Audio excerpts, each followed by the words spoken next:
বগুড়ার নারীরা পরকীয়া করে না, ছেলেরাও করে না, এরা সব জিন্দা শাহজালাল আর রাবিয়া বসরি। কথা কন না, কথা কন, রাগ করতেছেন মনে হয়, মন খারাপ করবেন না। এরকম পালায় যা আছে না না, কথা কন, স্বামী সংসার আইখা নাকি পালাইয়া গেছে, কথা কন ঠিক কি না। ও দেশে মোবাইল আইছে, চিঠি বন্ধ হইয়াছে, দিওয়ানা বানাইছে, পোলা মাইয়ার মনের কথা ভাসে বাতাসে। ও দেশে টিকটক আসিয়া সব গেল ভাসিয়া।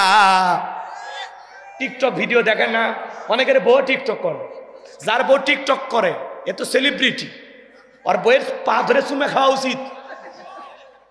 এই মতন অফিস, তোর বউ টিকটক করে সুন্দর চেহারা মানুষকে দেখায়, তোর তো কচুর সাথে ফাঁসি দিয়ে মরা উচিত রে।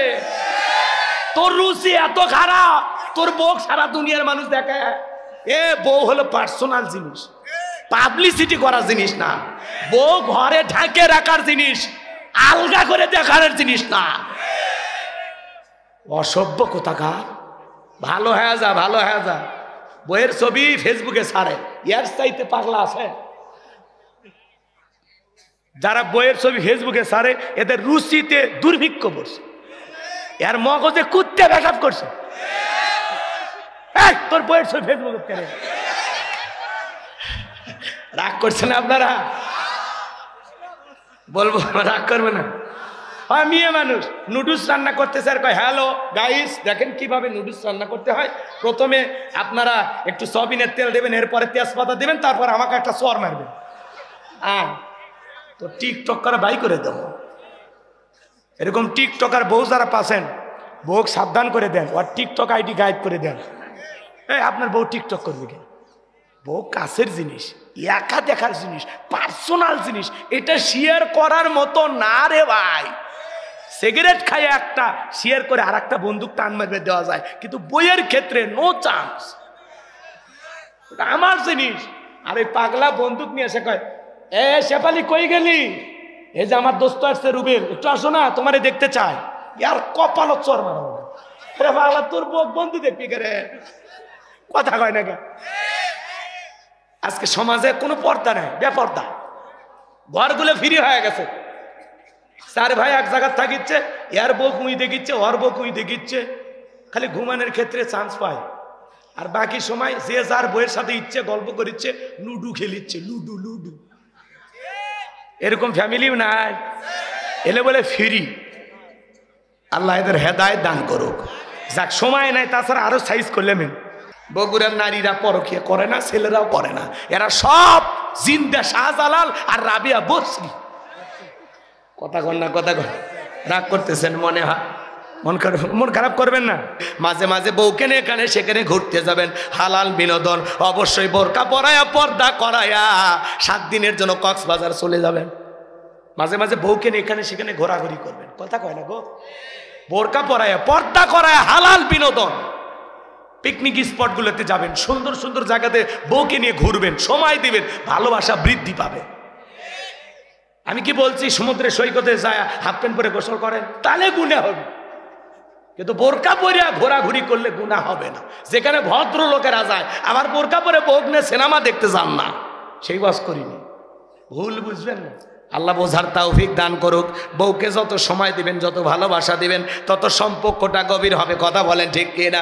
সামনের দিকে যাই বাজান। আমি যে কথা বলতে চাচ্ছিলাম, আল্লাহর সাথে কথা বলতে মজা আছে না নাই? এই যুবকে আছে না নাই? একটা মেয়ে ভুল করে রং নাম্বারে মিস কল দিলে তুমি পাগল হয়ে যাও। 17টা সিম কার্ড পরিবর্তন করে কল দেয়, হ্যালো। মেয়েটা বলে ভাইয়া সরি, ভুল করে আপনাকে কল দিছি। কয় না, কেন নিভানো এখন চালাইলি? এখন ভালোবাসা দিবি কিনা বল।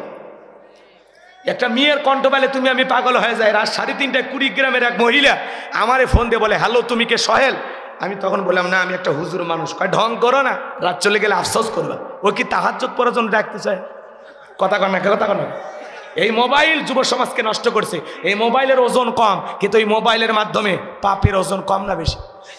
সারা রাত ঘরের দরজা লাগাইয়া উল্টাপাল্টা ভিডিও দেখ, কথা কয় না গো। মা বাপ যখন দরজায় নক করে, বলছো কি করিস? বাংলাদেশে যুদ্ধ হয়েছে 1971 সালে। তখন পড়ার ভান করে, আবার যখন মা বাবা চলে যায় আবার ল্যাপের ভিতর কম্বলের ভিতর কথা কয় না। বগুড়ের ছেলের অবশ্য টাচ মোবাইল কিনিনি, এরা ভালো।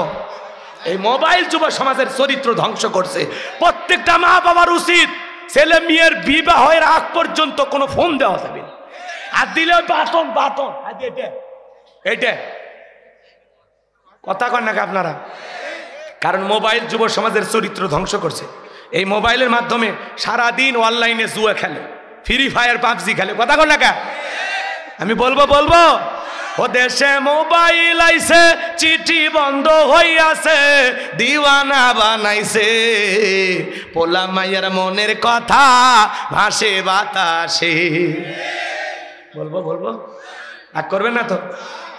ও দেখো পোলা পানের মন বাদা ফেসবুকে এখন, ও দেখো পোলা পানের মন বাদা ফেসবুকে এখন, মোবাইলে চ্যাটিং কইরা কাটায় সারাক্ষণ।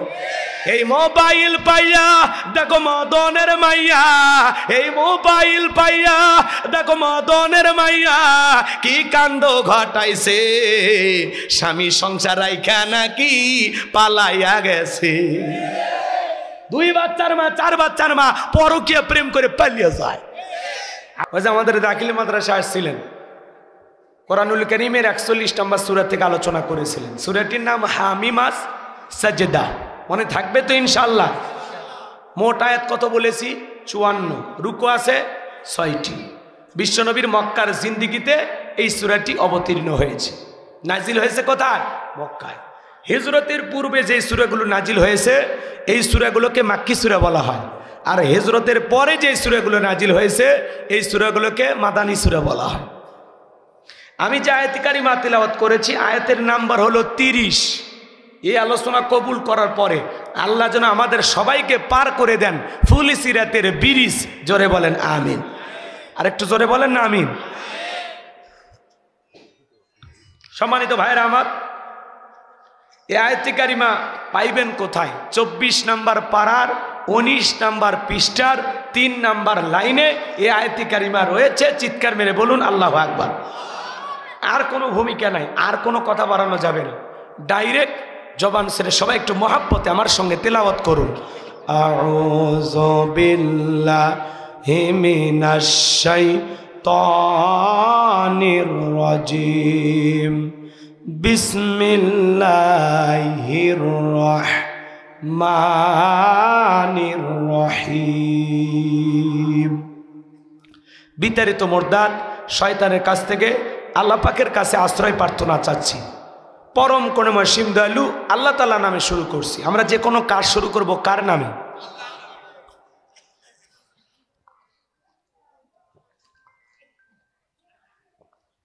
আমি একটা ঔষধ খাইছি, এই জন্য চাটা খাইলাম, তাছাড়া প্রোগ্রামে আমি চা খাই না।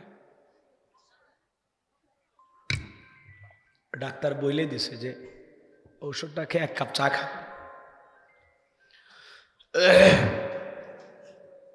এদিক খেয়াল করেন, তাহলে আমরা জীবনের যে কোনো কাজের শুরুতে স্মরণ করব কাকে? আচ্ছা বলেন তো, আল্লাহকে স্মরণ করলে বরকত আছে না নাই? আল্লাহকে স্মরণ করার মধ্যে মজা আছে না নাই? ছোট্ট একটা কথা বলেই আলোচনায় চলে যাব। দেখেন এই বিসমিল্লাহর দাম কত। আল্লাহর একজন বান্দি হেঁটে যাচ্ছে, অমুসলিম, মেয়েটা কালেমা পড়ে মুসলমান হয়নি, কিন্তু মুসলমানদের একটা ধর্মীয় ইসলামী জালসা তাফসীরুল কোরআন মাহফিল, ওয়াজ মাহফিলে আল্লাহর একজন বুজুর্গ গোলাম দ্বীনের দায়ী তিনি আলোচনা করতেছেন। তো মেয়েটা চিন্তা করলো আমি একজন অমুসলিম, দেখি তো মুসলমানেরা কি বলে, একটু শুনে আস। এই সোনার নিয়তে মহিলা প্যান্ডেলে হিন্দু মেয়েটা বসে গেছে। কি মেয়ে বলে? হিন্দু মেয়ে। কথা শুনতে শুনতে আল্লাহর সেই বুজুর্গ গোলাম আলোচনা করতেছেন, কুল হুয়াল্লাহু আহাদ, হে নবী আপনি বলুন আল্লাহ এক, আল্লাহ অদ্বিতীয়। আল্লাহ কয়জন? আল্লাহ বিশাল, কিন্তু আল্লাহ তাআলা তার পরিচয় ছোট্ট একটা সূরার ভিতরে দিয়ে দিয়েছেন। সেই সূরার নাম ইখলাস। কি নাম বলেন তো? এই সূরাটা পড়লে আল্লাহর পরিচয় পাওয়া যাবে। কথা কয় না, কথা কয় না। এই সূরার ভিতরে যে কয়েকটা আয়াত আছে, এই আয়াতগুলোর ভিতরে আল্লাহ তাআলা তার পরিচয় দিয়ে দিয়েছে। আল্লাহকে চেনার কুষ্টি পাথর হলো সূরা ইখলাস। যেহেতু আমি ওই বিষয় নিয়ে তাফসীর করব না আজকে, আমার আলোচনার বিষয় ভিন্ন, এজন্য আমি ওইদিকে যাচ্ছি না, এদিকে মন দিয়ে শুনবেন আমার ভাইয়েরা। আল্লাহর সেই বান্দি আলোচনা শুনতেছে, আল্লাহর সেই বুজুর্গ গোলাম আলোচনা করতেছেন। এক পর্যায়ে তিনি গিয়ে বললেন, ইন্নাদ দীনা ইনদাল্লাহিল ইসলাম, আল্লাহর কাছে শুধুমাত্র কেবলমাত্র একটি ধর্মই মনোনীত, সেই ধর্মের নাম ইসলাম। জোরে বলেন কি নাম? আল্লাহর কাছে একটি ধর্মই মনোনীত, সেই ধর্মের নাম কি? নিঃসন্দেহে আমি আল্লাহর কাছে শুধুমাত্র কেবলমাত্র একটি ধর্মই মনোনীত, তার নাম ইসলাম। ইসলাম আছে যেখানে শান্তি আছে, ইসলাম আছে যেখানে সমাধান আছে। আমার ভাইয়েরা গভীর মনোযোগ দিয়ে শুনবেন। এইবার মেয়েটা বুঝতে পারলো সৃষ্টিকর্তার নাম আল্লাহ, শ্রেষ্ঠ ধর্মের নাম ইসলাম। মেয়েটা তখন চিন্তা করলো, আমি আর অমুসলিম থাকবো না, আমি কালেমা পড়ে মুসলমান হয়ে যাব। মেয়েটা তখন কোরআনের আকর্ষণে, কোরআনের কথাগুলো শুনে কালেমা পড়ে মুসলমান হয়ে গেল। আল্লাহ সেই বুজুর্গ গোলাম বিসমিল্লাহ নিয়ে চমৎকার আলোচনা করেছেন, কথা বুঝবেন। এই মেয়েটা বাড়িতে যাওয়ার পরে উঠতে বসতে বিসমিল্লাহ পরে কালেমার জিকির করে। হঠাৎ করে তার মা বুঝতে পেরে জিজ্ঞাসা করছে, মেয়েরে তুমি যেন ফিসফিস করে কি পড়লা? মেয়েটা ডেকে বলে, মা আমি গত কয়েকদিন আগে মুসলমানদের একটি প্রোগ্রামে গিয়ে কালেমা পড়ে মুসলমান হয়েছি। এই কথা শোনার পরে মহিলা ডেকে বলে, সর্বনাশ করেছিস, এখনো সময় আছে, ইসলাম ধর্ম ত্যাগ করে আবারও বাপদাদা ধর্মে ফিরে আসো। মেয়েটা ডেকে বলে, মা ইসলাম মানতে গেছে মজা আমি পাইতেছি, আমার পক্ষে ইসলাম ধর্ম ছাড়া সম্ভব নয়। সুবহানাল্লাহ। রাতের বেলায় মেয়েটার বাবা চলে আসতে স্ত্রী চার স্বামীর কাছে ডেকে বলে, শোনো আমাদের একমাত্র মেয়েটা কালেমা পড়ে মুসলমান হয়েছে, তাই নাকি? বলে হ্যাঁ। ঠিক আছে, মেয়েকে ডাক দাও। মেয়েকে ডাক দেওয়ার পরে জিজ্ঞাসা করে, মা এসব কি শুনছি, তুমি নাকি মুসলমান হয়েছ? মেয়েটা ডেকে বলে, বাবা যা শুনেছেন সত্য, আমি কালেমা পড়ে মুসলমান হয়েছি। এই কথা শোনার পরে ডেকে বলে, মেয়েরা তুমি আমাদের আশা স্বপ্ন ভরসা, তোমার কারণে সম্পদ টাকা পয়সা সব কিছু করেছি, তোমার কারণে যদি আজকে ইসলাম ধর্ম গ্রহণ করেছো, এটা যদি প্রকাশ হয়ে যায় লজ্জায় মুখটা দেখাইতে পারবো না, এখনো সময় আছে, ইসলাম ধর্ম ত্যাগ করো। মেয়েটা ডেকে বলে, বাবা যত কথাই বলো, ইসলাম মানতে গিয়ে যে আমি মজা পেয়েছি, আমার পক্ষে ইসলাম ধর্ম ছাড়া সম্ভব নয়। চিৎকার মেরে বলুন সুবহানাল্লাহ। বাবা রাগান্বিত হয়ে মেয়েটার গালে একটা থাপ্পড় বসা দিল। মেয়েটা কান্না করলেন। পরের দিন সকালবেলা এই ব্যক্তি বাদশার দরবারে চলে গেছে। ওই দেশের বাদশা তার সিলমোহর মারা আংটিটা এই ব্যক্তির হাতে দিয়েছে।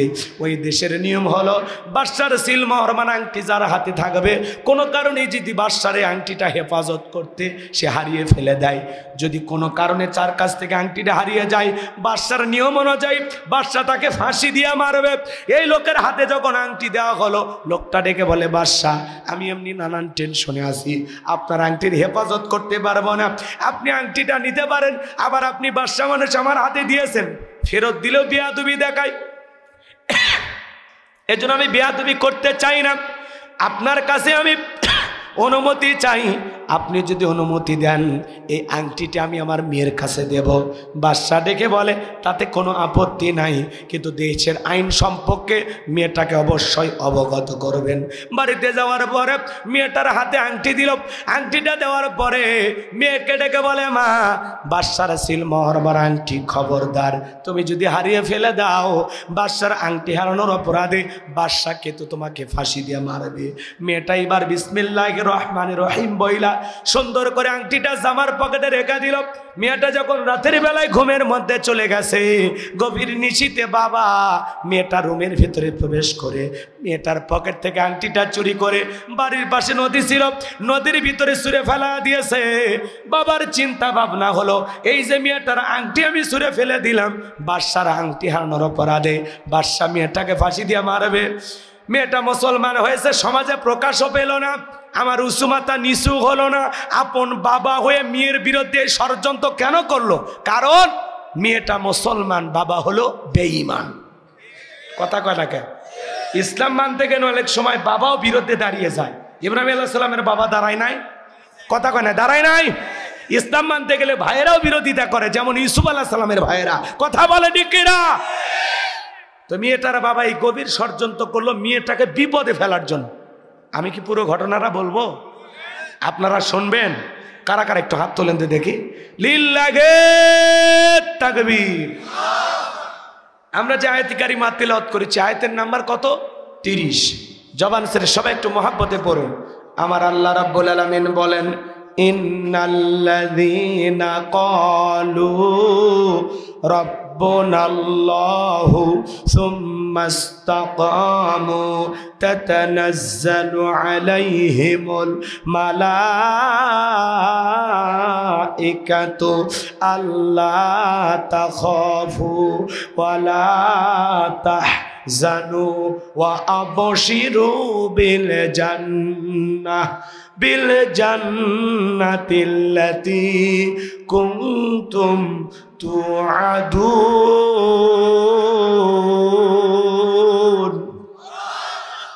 আল্লাহ রাব্বুল আলামিন বলেন, এদিক খেয়াল করেন, যে কোনো আয়াত বা সূরার তাফসীর করতে হলে কোন প্রেক্ষাপটে কোন সময় আল্লাহ তাআলা রসুলের উপরে সে আয়াতটি বা সূরাটি নাজিল করেছেন, সে নাজিলের প্রেক্ষাপট জানার দরকার আছে না?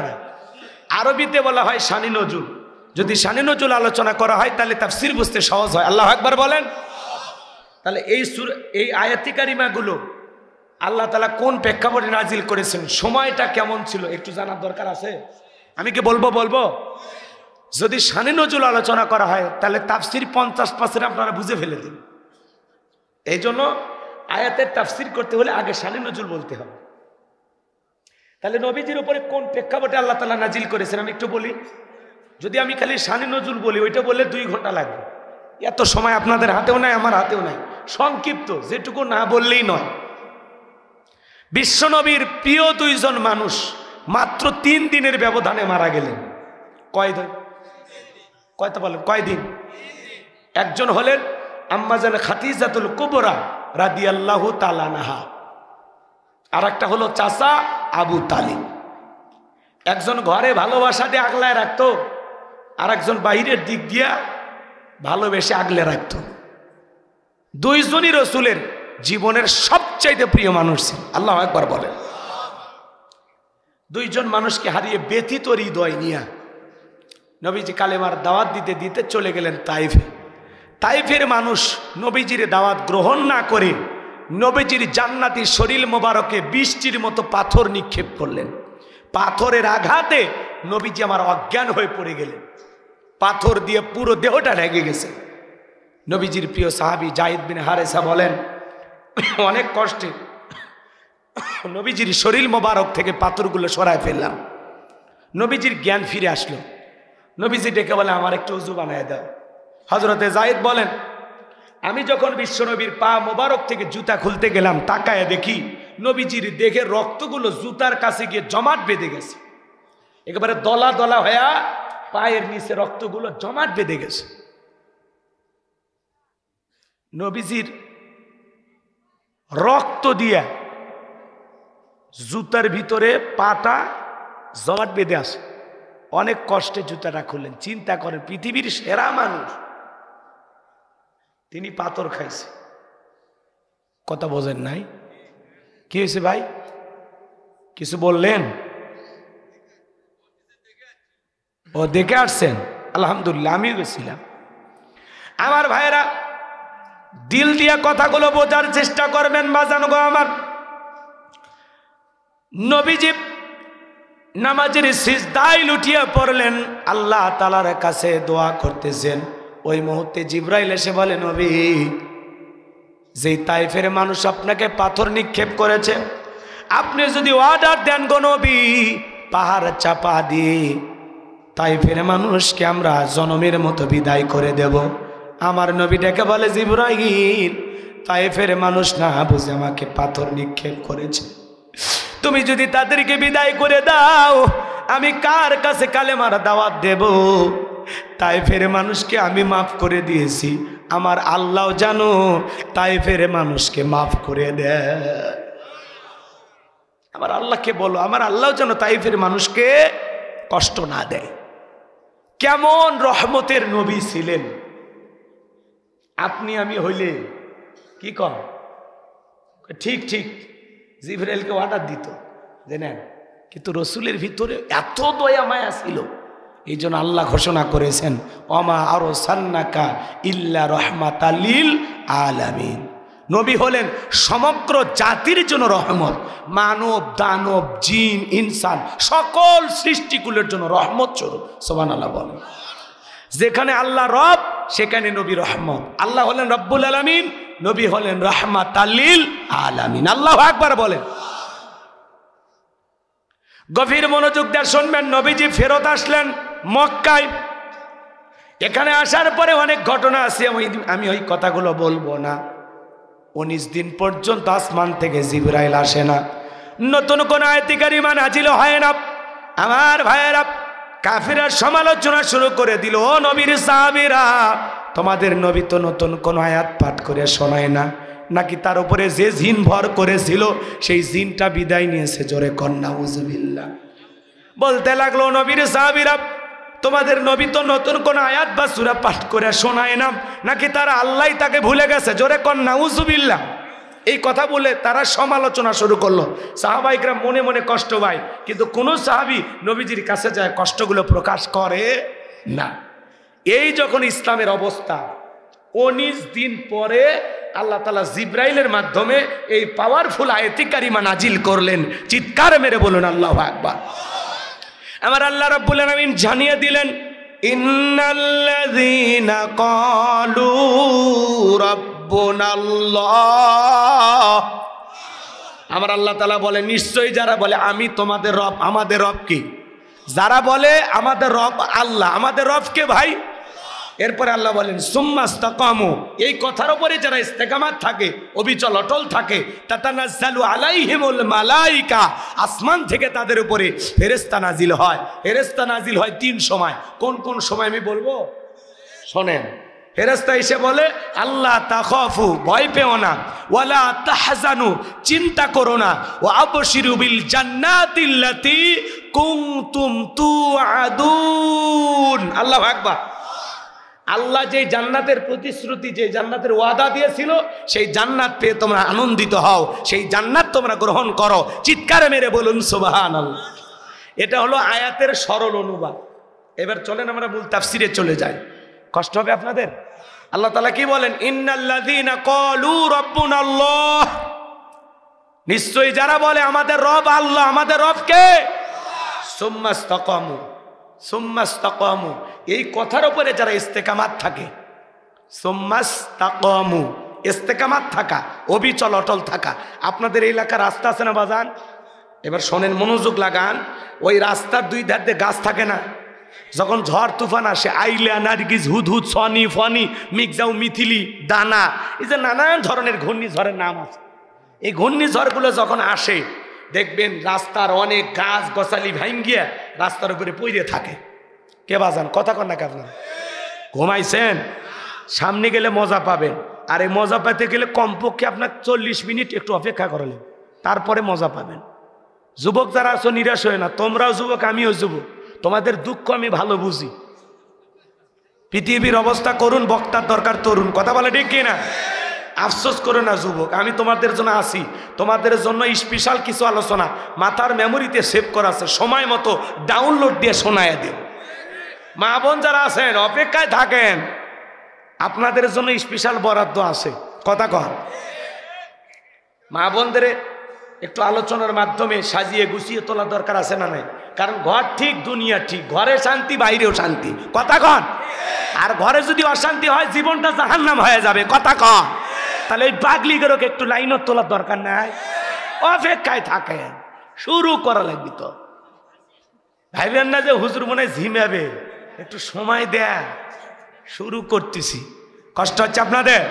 তাকবীর না, লিল্লাহে তাকবীর।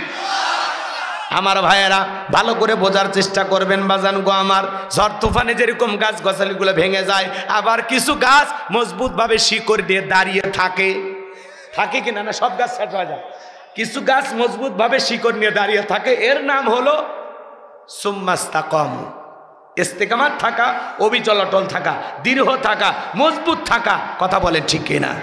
আপনি যখন বলবেন আল্লাহ আমার রব, এই কথার উপরে টিকে থাকতে হলে আপনার উপরে মামলা আসবে, হামলা আসবে, নির্যাতন আসবে, জুলুম আসবে, ফাঁসির দড়িতে ঝুলাবে, মামলা দেবে, দেশ ছাড়া করবে। তারপরে আপনি বলবেন আল্লাহ আমার রব, হাসতে হাসতে ফাঁসির দড়িতে ঝুলবে, কিন্তু আল্লাহকে ছাড়বে না। হাসতে হাসতে জীবন দেবে, কিন্তু বাতিলের কাছে মাথা নত করবে না। কথা বলে ঠিক কিনা? এজন্য আল্লাহ আমার রব, এই রবই আমার সব। বান্দার চাওয়ার আগে সব চাওয়া পূরণ করে দেন। তিনি কে? তিনি কে? সে রবের গোলামি করতে হবে। চলেন সামনের দিকে যায়। ইসলাম মানার কারণে আপনাকে ঘর ছাড়া করবে, বাড়ি ছাড়া করবে, দেশ ছাড়া করবে। আপনি ঘুমাবেন, মিথ্যা মামলা দিয়ে আপনাকে জেলে নিয়ে যাবে। কি এরকম দিন যায়নি? কথা বলেন, যায়নি? যারা মিথ্যা মামলা হামলা দিয়া এদেশের হাজার হাজার মানুষকে রেখে দিনের পর দিন ভোগান্তির শিকার করাইছে। কোর্টের বারান্দায় বারবার যাওয়া আসা করা লাগছে। আজকে ওরা মামলা দেখে বলে এগুলো মিথ্যা মামলা। ও, এর আগে যে বিএনপি জামাতের নামে মিথ্যা মামলা দিছিল, বলে সত্য ছিল? মসজিদের ইমাম, মসজিদ, মাদ্রাসার সুপার, ভাইস প্রিন্সিপাল, সবার নামে যে আপনারা মামলা দিছিলেন, কি এই হুজুরের নামে ধরান গাড়ি পোড়ানোর মামলা দিছে? আপনার কি মনে হয় সুপার সাহেব জীবনে একটা ট্রাকে ঢেল মারা তো দূরের কথা, গাড়িতে আগুন লাগান তো দূরের কথা, জীবনে কোনোদিন একটা ওয়াটো ঢেল মারছে? ওই মানুষের দিয়ে গাড়ি পোড়ানোর মামলা।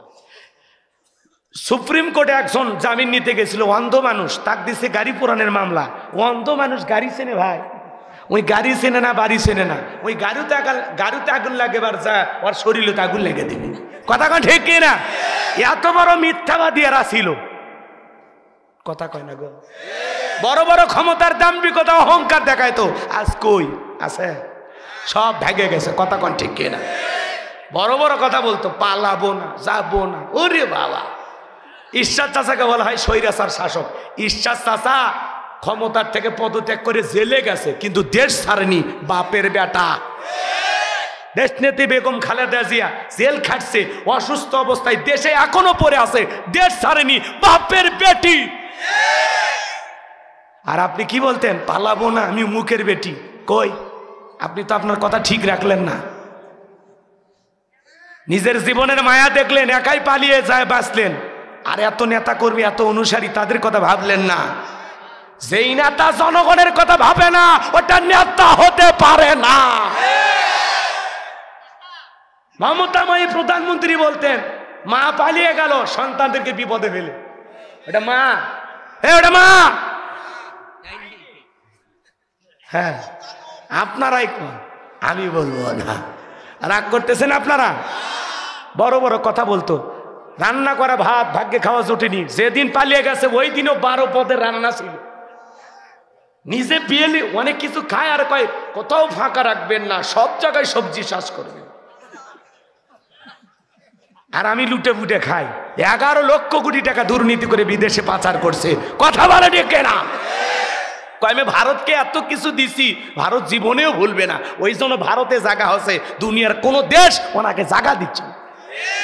এখন বাধ্য হয়ে কি বলে, মাঝে মাঝে কল রেকর্ড ফাঁস হয়, আমাদেরকে ছেড়ে তো থাকতেও পারে না।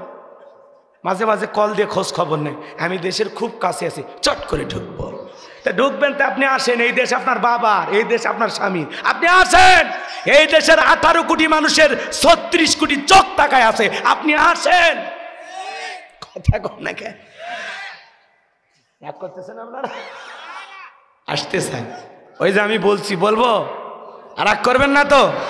বুবু আইবা, তুমি আইবা গো, সেই দিন আইসা বুবু ক্ষমতা পাইবা না। বুবু আইবা, তুমি আইবা গো, সেই দিন আইসা বুবু ক্ষমতা পাইবা না। খোঁজ নাই বুবু কাদের কাকার, অবস্থা খারাপ দরবেশ বাবার, হাউন আঙ্কেল এখন সামনে আসে না। হে যুবক, কথা ঠিক? খোঁজ নাই বুবু কাদের কাকার, অবস্থা খারাপ দরবেশ বাবার, হাউন আঙ্কেল এখন সামনে আসে না। নেতা কর্মী সব জেলের ভিতর, আমি আসি ডরের ওপর, কখন জানি আসে গ্রেপ্তারি পরোয়ানা। বুবু আইবা তুমি আইবা গো, সেই দিন আইসা বুবু ক্ষমতা পাইবা না। বুবু আইবা তুমি আইবা গো, সেই দিন আইসা বুবু ক্ষমতা পাইবা না। ক্ষমতার চেয়ার থেকে নামা সহজ, কিন্তু এই চেয়ারে ওটা কঠিন।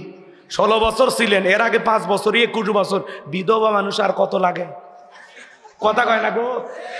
আর যাই হোক, এখন থেকে আমাদের সিদ্ধান্ত না রাখবে, আগামীতে বাংলাদেশে কোন নারীকে আমরা প্রধানমন্ত্রী বানাবো না। এই দেশের প্রধানমন্ত্রী হবে পুরুষ। কারা কারা আছেন হাত তুলে দেখা।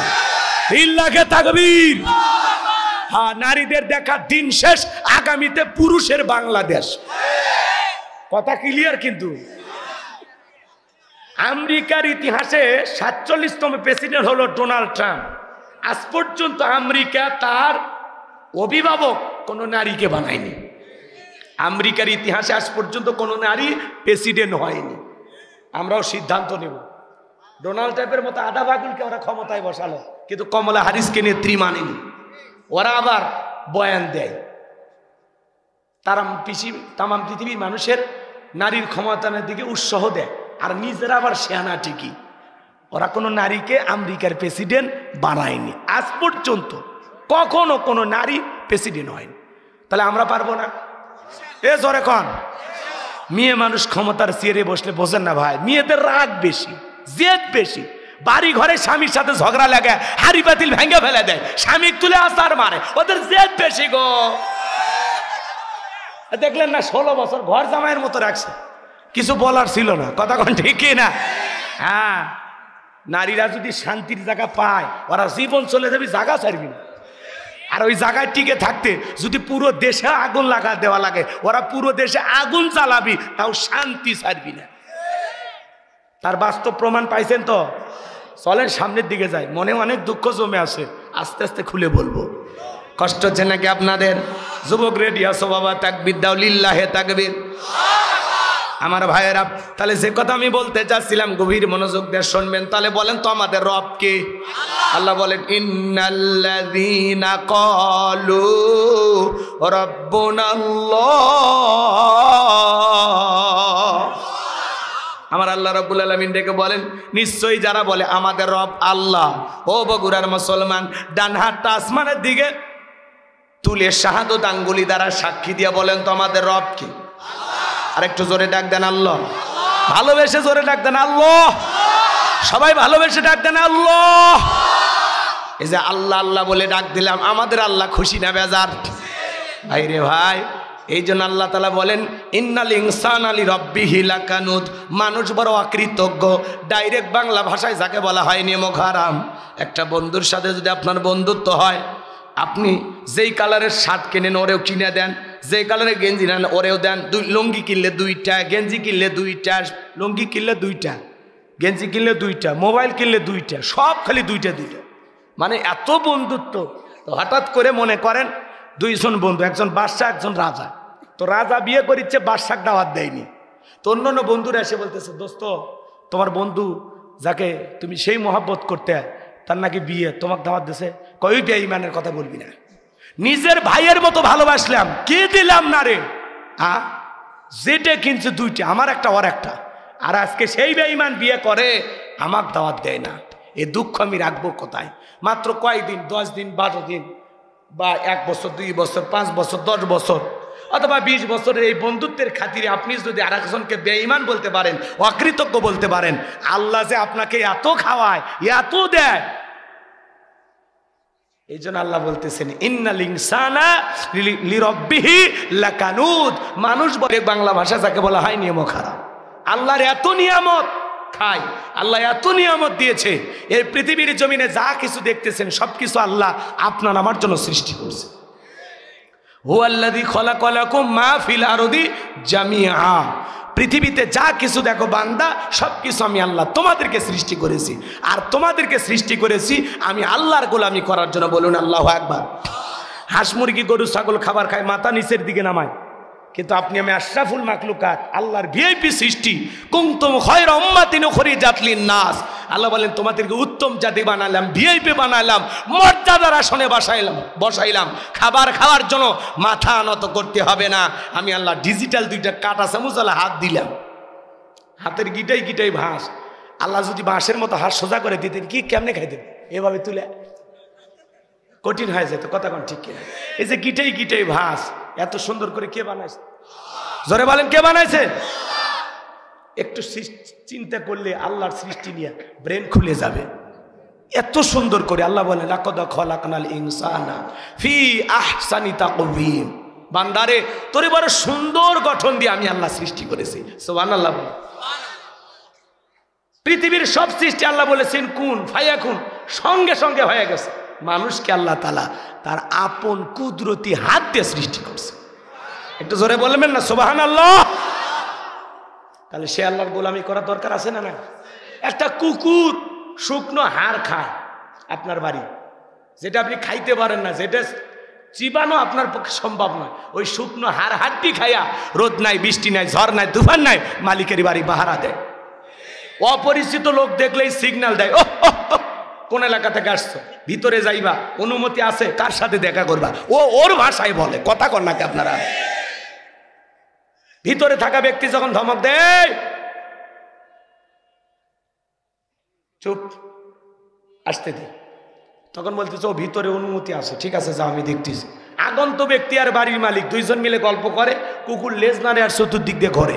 একবার মালিকের চেহারার দিকে তাকায়, আর একবার আগন্ত ব্যক্তির চেহারার দিকে তাকায়। মালিককে ইশারা দিয়ে বলতেছে একবার শুধু বলেন লোকটারে চেনেন না, এমন কামড় দেব, হ্যাঁ হাসপাতালে না যাওয়া পর্যন্ত ভালো হবে না। কথা কন ঠিক কিনা? মালিকটা যখন ধমক দেয় এলো এ সর সর সর, তখন বলে ও আপনার পরিচিত আগে বলবেন, খামাখাই ডিউটিটা করলাম। কথা কন না কেন বাজান? একটা কুকুর শুকনো হাড়কে রোদ নাই, বৃষ্টি নাই, ঝড় নাই, তুফান নাই, মালিকের বাড়ি পাহারা দেয়। আমরা হলাম আশরাফুল মাখলুকাত। আল্লাহ বড় আদর করে দরদ দিয়ে ভালোবাসা নিয়ে সৃষ্টি করেছেন বাজান। যেই জায়গায় যেইটা দরকার আল্লাহ তাআলা সেইটা দিলেন। চোখ দুটা যদি কপালের মাঝখানে দিয়ে দিতেন, আর ফুটবল খেলার জন্য যদি মাথা দিয়ে আমরা হিট নিতাম, চোখ দুটা ডিম্পোজ হয়ে যেত। নাকটা যদি চেহারার এই সুন্দর মাঝখানে না লাগাইয়া পিঠের মাঝখানে লাগাইয়া দিত, খাবারের প্লেটটা নিয়ে পিছন দিকে দিয়ে বলা লাগতো নাক মামু খাবারটা চেক করে দেখ, খাবো না ফেলে দেব। কথা কোন ঠিক কিনা? আমার ভাইরা যদি একটু হিসাব নিকাশ করেন, কানের জায়গায় কান, নাকের জায়গায় নাক, ঠোঁটের জায়গায় ঠোঁট, দাঁতের জায়গায় দাঁত, চোখের জায়গায় চোখ, ভুরুর জায়গায় ভুরু, চেহারার তার আকৃতি যেমনি বানাইলে বান্দাকে সুন্দর দেখা যায়, সেই নিপুণ কারিগরের নাম হলো আল্লাহ। এত সুন্দর করে যে মালিক সৃষ্টি করেছেন, সেই মালিক বড় মহাব্বত আর ভালোবাসা নিয়ে বলেন ওয়ামা খলাকতুল জিন্না ওয়াল ইনসা ইল্লা লিয়াবুদুন। আমি মানব জাতিকে সৃষ্টি করেছি শুধুমাত্র কেবলমাত্র একমাত্র আমি আল্লাহর দাসত্ব আর গোলামি করার জন্য। তাহলে আপনি আমি গোলামি করব কার? করবেন তো ইনশাল্লাহ। তাহলে কোটি কোটি বার ডাক দিল বিরক্ত হন না, যিনি তিনি কে? সে রবের গোলামি করতে রাজি আছেন তো ইনশাল্লাহ। তাহলে আয়াতের শুরুতে আল্লাহ কি বলেন? ইন্নাল্লাযীনা ক্বালু রাব্বুনাল্লাহ, নিশ্চয়ই যারা বলে আমাদের রব আল্লাহ। আমাদের রব কে? রুহের জগতে আল্লাহ রব্বুল আলামিন আপনাকে আমাকে প্রশ্ন করলেন আলাস্তু বিরাব্বিকুম, আমি কি তোমাদের রব নই? আমরা সেদিন সবাই জবাব দিয়ে বলেছিলাম ক্বালু বালা, অবশ্যই আপনি আমাদের রব। আল্লাহু আকবার। সবাই স্বীকৃতি দিয়েছে আপনি আমার রব। এই পৃথিবীর জমিনে পাঠানোর পরে আল্লাহ রাব্বুল আলামিন সর্বপ্রথম যে আয়াতে কারিমা নাজিল করলেন, ইকরা বিসমি রাব্বিকাল্লাযী খলাক, পড়ো তোমার রবের নামে যিনি তোমাদেরকে সৃষ্টি করেছেন। এই আয়াতের ভিতরে রব শব্দ আছে না নাই? রবের জ্ঞান কোথায় শিক্ষা দেওয়া হয়? স্কুল কলেজ নাকি মাদ্রাসায়? জোরে বলেন, জোরে বলেন। ইকরা পড়ো। সর্বপ্রথম আল্লাহ জ্ঞান অর্জনের কথা বলেছে। ইকরা বিসমি রাব্বিকাল্লাযী খলাক, পড়ো তোমার রবের নামে যিনি তোমাদেরকে সৃষ্টি করেছেন। মাদ্রাসার দিকে তাকায় দেখেন ছোট ছোট বাচ্চারা কি সুন্দর বইসে পেশাব করে, পেশাব করে ঢেলে কুলুপ ব্যবহার করে, পানি নাই। কথা কন না কেন? আর কত ছেলে কলেজ বিশ্ববিদ্যালয়ে পড়াশোনা করে, পালসার গাড়ি নিয়ে ঘোরাঘুরি করে, গাড়ি ব্রেক করে রাস্তার মধ্যে দাঁড়িয়ে থেকে কুকুরের মতো পেশাব করে, বসেও না, কথা কোন ঠিক কি? আবার টিস্যু নেয় না, পানিও নেয় না, আস্তে বাড়ি মেরে উঠে ছুঁয়ে দেয়, টপ টপ করে পরে প্যান্টটা মেখে যায়। এ কথা কোন নাকি আপনারা? কবরের ভিতরে সবচাইতে বেশি শাস্তি হবে এই একটাই কারণে, যে কারণটা হলো যে ব্যক্তি পেশাব থেকে পবিত্রতা অর্জন করে না। খালি মাথা নাড়াস না, বক্তার ওয়াজ শুনে যদি হেদায়েত হইতো ডেকোরেটর আল্লাহর আগে হেদায়েত হইতো। এরা মাইক বাজায়, ওয়াজ শুনে, কিন্তু পরিবর্তন হয় না। কথা বল নাকি আপনারা? বিশ্বাস করেন, বক্তার ওয়াজ শুনে সর্বপ্রথম যদি হেদায়েত হয়, আগে এদের হেদায়েত হওয়ার কথা। কারণ আপনারা চলে গেলে এরা যায় না, আর থাকাই লাগে বাধ্য হয়। কথা কন ঠিক কিনা? এজন্য যুবক, পেশাব করে হয় পানি, না হয় টিস্যু, না হয় মাটি, যে কোনো একটা নেওয়াই লাগবে। কথা কয় লাগে? হুজুর বলছে বাবা, পেশাব থেকে পবিত্রতা অর্জন না করার কারণে অনেক মানুষকে আল্লাহ তাআলা কবরের ভিতরে শাস্তি দিবে, আযাব হবে। কবরে কি হবে? আযাব হবে, খালি পেশাব থেকে পবিত্রতা অর্জন না করার কারণে। আপনার লজ্জা হয় না? আপনার 30-40 বছর বয়স, আপনি একটা মুসলমান, আপনি পেশাব করে খালি কেমনি উঠে যান? হ্যাঁ, আপনার লুঙ্গি হোক, প্যান্ট হোক, যেই জায়গাটা ভিজে যায় ওটা নাকে দিয়ে দেখবেন তো কেমন সুগন্ধ বের হয়েছে। এবার সামান্য ভদ্রতাটুকু আপনার ভিতরে নাই। অনেক ভক্ত এসে কয়, হুজুর আমি আপনার সেই বন্ধু, আমি কিন্তু আপনার ওয়াজ শুননি, আপনার ওয়াজ না শুনে আমার ঘুম হয় না হুজুর। তাই নাকি? হুজুর একটা সেলফি। আমি সেলফি পর আগে আমার সাথে 2 রাকাত নামাজ পড়। কয় হুজুর শরীর ঠিক নাই। আমি তখন বললাম, এই রোগ তো মহিলাদের হয়, কবে তোমার থেকে শুরু হলো? কয় হুজুর এই রোগ সেই রোগ না। কি হয়েছে? কয় পেশাব করে পানি নেই, শরীর ঠিক নাই, কাপড় ঠিক নাই। আচ্ছা, এটা মুসলমান বলতে পারে? কথা কন না কেমন? বহুত জনকে মসজিদে টানছি, কয় হুজুর আজকে বাদ, হুজুর আমার পেশাব করে আনি নেই। অথচ 25-30 বছর বয়স, কত বড় নির্লজ্জ বেহায়া হলে এই কথা বলে। কুত্তেও পেশাব করে পানি নেয় না, ওই মুসলমানের বাচ্চা মুসলমান পেশাব করে পানি নেয় না। তাহলে কুকুরের খালি 4 পা, এর খালি 2 পা, পায়ের মধ্যে পার্থক্য, স্বভাবের মধ্যে একেবারে কোনো পার্থক্য নাই। কুত্তেও যা করে ওইও তাই। হাসেন না, আজ দেখি তো ওয়াজ খালি করলে হবে না, ওয়াশও করা লাগে। কথা কন ঠিক কিনা? এক যুবক এই ওয়াজ শুনে হেদায়েত হয়েছে, যাওয়ার পথে পেশাব করতেছে, চিন্তা করতেছে, হুজুর কইছে হয় পানি, না হয় টিস্যু, না হয় মাটি। তো পানিও নাই, টিস্যু নেই, মাটিও নেই, কি করবো? হুজুর বলছে কিছু না পাইলে রাস্তার বালু জড়ায় হলেও ঠেকা কাজ পারি দলে। অন্ধকার রাত, বালু জড়ায় যখন জায়গা মতো দিয়েছে, কিছু ছিল লাল পিঁপড়ে বালুর ভিতরে, ইঞ্জেকশন দেওয়া শুরু করছে। তখন বলতেছে এই জন্য তো আমি হুজুরদের ওয়াজ শুনি না। দোষ কি হুজুরের নেওয়ার আমলে? টর্চ লাইট মেরে দেখার দরকার আছে না নাই? এই জন্য যুবক তোদের পায়ে হাত দিয়ে অনুরোধ করি, আজ থেকে শপথ গ্রহণ করো, পেশাব করে পানি টিস্যু ঢেলে কুলো ব্যবহার করবা। মাদ্রাসার ছোট বাচ্চা 7-8 বছর বয়স, কি সুন্দর পেশাব করিয়া পানি নেয়, টিস্যু নেয়, বাড়ির যা মাক সালাম দেয়, বাবাক সালাম দেয়, রাস্তাঘাটে মুরব্বী দেখে সালাম দেয়, কি সুন্দর আদব কায়দা, দেখে পরানটা জুড়িয়ে যায়। আর ছেলে কলেজে পড়ে, বাপকে এসে সালাম দেয় না, বলে হ্যালো মাই ড্যাডি, মাই পাপ্পা, মানে সোয়ার একটা মারি, ইংরেজি শিখছি, ভাব নাই। হ্যালো পাপ্পা, পাপ্পা কবি না চাচা কবি খুঁজে পায় না, এরকম ছেলে পেলে আসে না নাই? আর আমরাও বাবা মা হয়েছি, একটু কথা বললেই বাপ বাহিরে যাচ্ছে, ছেলেকে বলে বাবা তোমার আব্বুকে একটু টাটা দাও, tata tata tata bye bye. কথা কনা যারা শিখায় টাটা, এদের কপাল ফাটা, এই সন্তান বড় হইয়া মারবে কপালে ঝাঁটা। এখনো সময় আছে, টাটা বাই বাই না। আপনার সন্তানকে শিখান, ওই যে তোমার বাবা বাইরে যাচ্ছে, বলো বাবা ফি আমানিল্লাহ।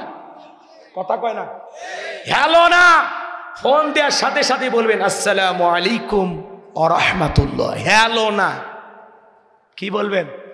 সালাম। কথা শেষ, আল্লাহ হাফেজ। আপনারা এগুলো করবেন না, কি যে করেন আল্লাহ ভালো জানে। ভাই আমার কথা কি বিরক্ত হচ্ছেন? পোলা কিন্তু এখনো হয়নি, হ্যাঁ, অতএব শোনাই লাগবে। কষ্ট হচ্ছে আপনাদের? তাকবীর দালিল্লাহে তাকবীর, তাহলে বাজান গো আমার, সন্তানকে যদি মানুষের মতো মানুষ বানাইতে চান মাদ্রাসায় পড়ানোর দরকার আছে না নাই? দেখবেন অনেক বাচ্চারা কিন্তু প্রাইমারিতে পড়াশোনা করে, ছুটি হয়ে গেছে, রাস্তার মধ্যে দাঁড়িয়ে দাঁড়িয়ে পেশাব করতেছে, লিখতেছে। জিজ্ঞাসা করা হলে বাবা রে তুমি কোথায় পড়া? কয় প্রাইমারিতে। কোন ক্লাস? কয় ক্লাস 3-তে। তো পেশাব করতেছে, লিখতেছো, ব্যাপারটা কি? তোমার স্যার কি তোমাদেরকে আদব কায়দা শেখায় না? তাহলে বলো, তখন বলতেছে হুজুর ওই কথা বলবেন না, প্রাইমারি পেশাবখানা যা দেখি সারি তাই দাঁড়িয়ে থেকে পেশাব করে, তার মানে যেমন দেখতেছে তেমন শিখতেছে। কলেজ ইউনিভার্সিটির দিকে তাকায় দেখেন, এমনও জায়গায় মারামারি হয় বাজান, শিক্ষককে পিটাইয়া কাপড় খুলে নেয়। আর মাদ্রাসার দিকে তাকায় দেখেন, ওস্তাদকে মারা তো দূরের কথা, ওস্তাদের পায়ে অজুর পানি ঢেলে দেয়। মাদ্রাসায় পড়ে কি আদব কায়দা! ওস্তাদ যখন সামনে দিয়ে হাঁটে যায়, ছাত্র যদি সাইকেল বা মোটর সাইকেল নিয়ে যায়, ব্রেক করে, ব্রেক করে দাঁড়ায়, সালাম দেয়, অনুমতি নেয়, স্যার বা ওস্তাদ অনুমতি দিলে তারপরে মোটর সাইকেলে চড়ে সামনে যায়। কি আদব! তাহলে সন্তানকে মানুষের মতো মানুষ বানাইতে চাইলে মাদ্রাসায় পড়ানোর দরকার আছে না নাই? সন্তানদেরকে মাদ্রাসায় পড়াবেন তো ইনশাআল্লাহ, আল্লাহ কবুল করেন, জোরে বলুন আমিন। এরপরে আমার ভাইয়েরা, পবিত্র কোরআনুল কারীমের 1 নম্বর সূরা, সূরাটির নাম হলো সূরাতুল ফাতিহা। তার 1 নম্বর আয়াত জবান ছেড়ে সবাই পড়ুন, আলহামদুলিল্লাহি রাব্বিল আলামিন। এই আয়াতের ভিতরে রব শব্দ আছে না নাই? জোরে বলুন আছে না নাই? সমস্ত প্রশংসা, যাবতীয় প্রশংসার একমাত্র মালিক তিনি, সৃষ্টিকুলের রব, আমাদের প্রতিপালক, আমাদের আল্লাহ যিনি। আল্লাহু আকবার বলে। তাহলে আয়াতের ভিতরে রব শব্দ আছে, আছে না নাই? এরপরে আপনি আমি যখন রুকুতে চলে যাই কি তাসবিহ পাঠ করি? সুবহান রাব্বিয়াল আযীম, সুবহান রাব্বিয়াল আযীম। রব শব্দ আছে না নাই? রুকু হতে দাঁড়ানোর সময় কি বলি? সামিআল্লাহু লিমান হামিদা, রব্বানা লাকাল হামদ। রব শব্দ আছে না নাই? এরপরে আপনি আমি যখন সিজদায় চলে যাই, মাথাটা নত করি, কি তাসবিহ পাঠ করি?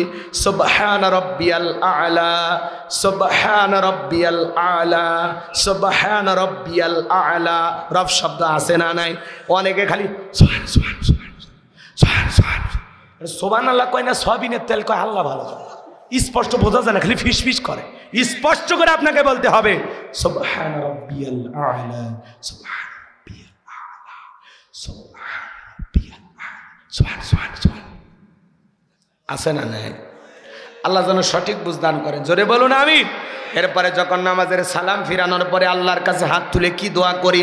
রব্বানা আতিনা ফিদ দুনিয়া হাসানাতাও ওয়া ফিল আখিরাতি হাসানাতাও ওয়া কিনা আযাবান নার। সূরা বাকারা আয়াত নাম্বার 201। আল্লাহ তাআলার কাছে দোয়া করি, বলি হে আমাদের রব, আমাদেরকে দুনিয়ার কল্যাণ দান করো, আখিরাতের কল্যাণ দান করো, ওই কঠিন জাহান্নামের আগুন থেকে আমাদের মুক্তি দাও। তাহলে ইহকাল পরকালের কল্যাণ দেওয়ার একমাত্র মালিক কে? জাহান্নাম থেকে আগুন থেকে বাঁচানোর মালিক কে?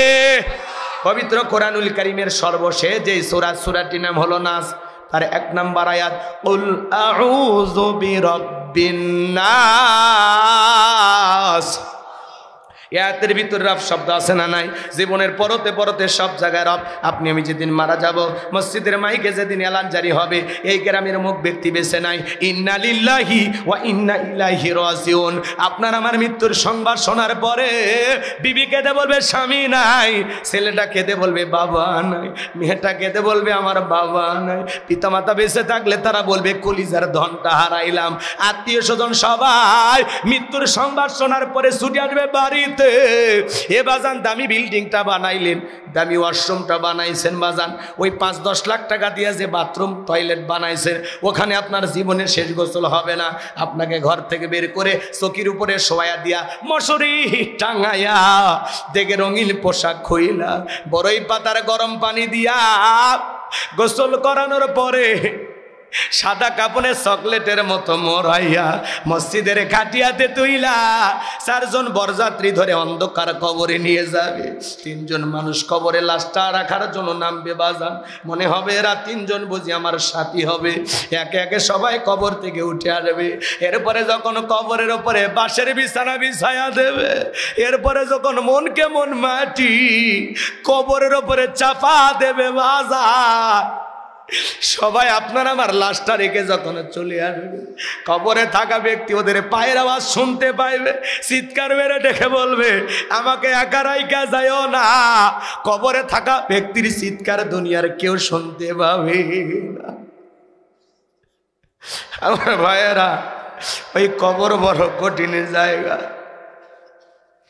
যেই কবরের ডানে মাটি বামে মাটি, মাটির হবে বিছানা, ওপরেতে বাঁশের ছাউনি, কবর নাম তার ঠিকানা।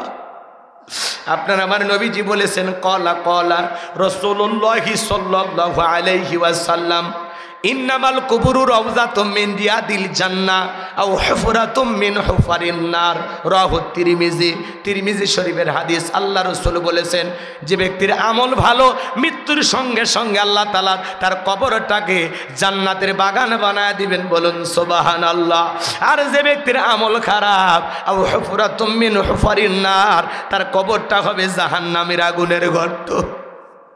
নবীজি আমার এক জায়গায় বসা, জিবরাইল আসলেন, ডেকে বলেন নবী গো, এই মুহূর্তে একটা আওয়াজ হইল, আপনি কি শুনতে পাইছেন? আমার নবী বলে হ্যাঁ জিবরাইল, আমি শুনতে পেয়েছি। জিবরাইল বলেন নবী গো, আজ থেকে 70 বছর আগে আল্লাহ তাআলা জাহান্নামের গর্তের মুখে একটা পাথর ছেড়ে দিয়েছে। এই মাত্র জাহান্নামের তলদেশে গিয়া পাথরটা পৌঁছাইলো।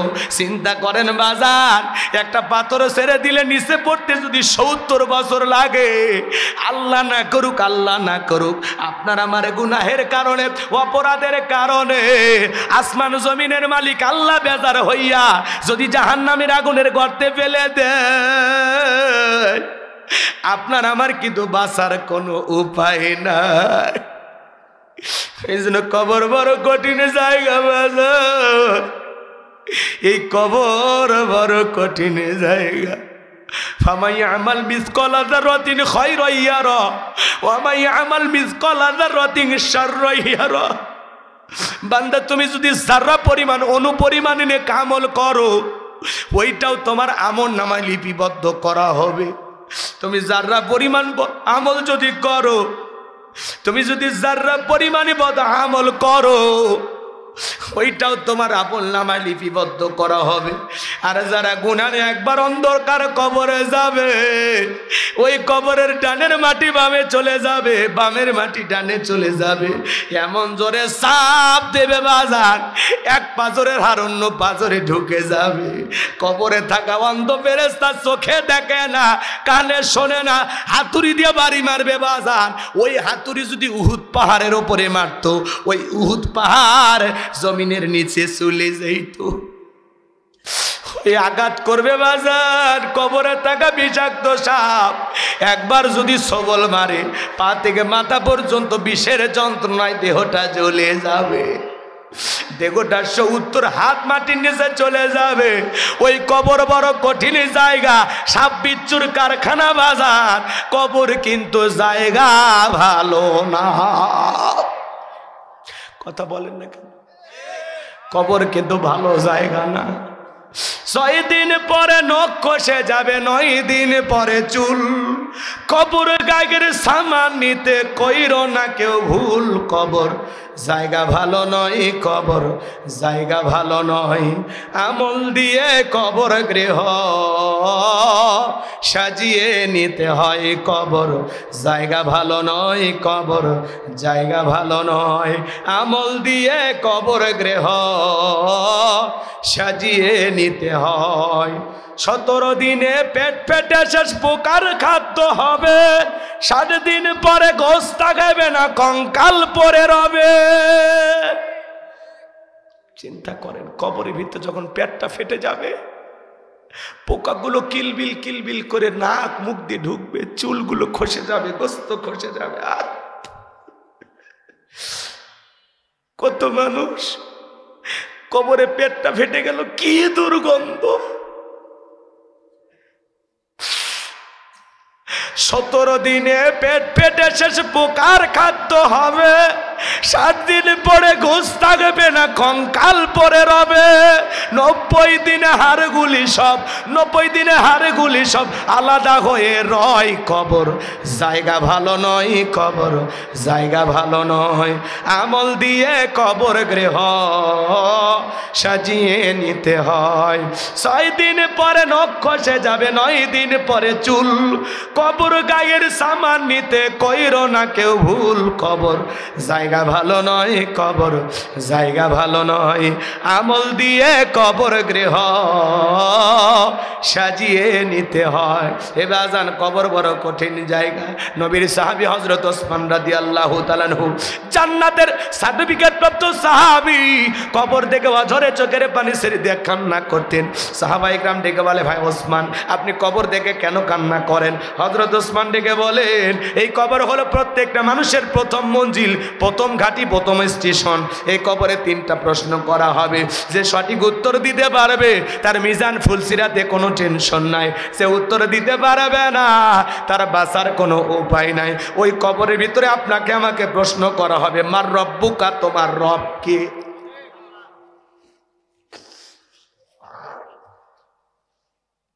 তাহলে বাজান বলেন তো, কবরে ঢোকা মাত্র কি সম্পর্কে প্রশ্ন করবে? তোমার রব কি?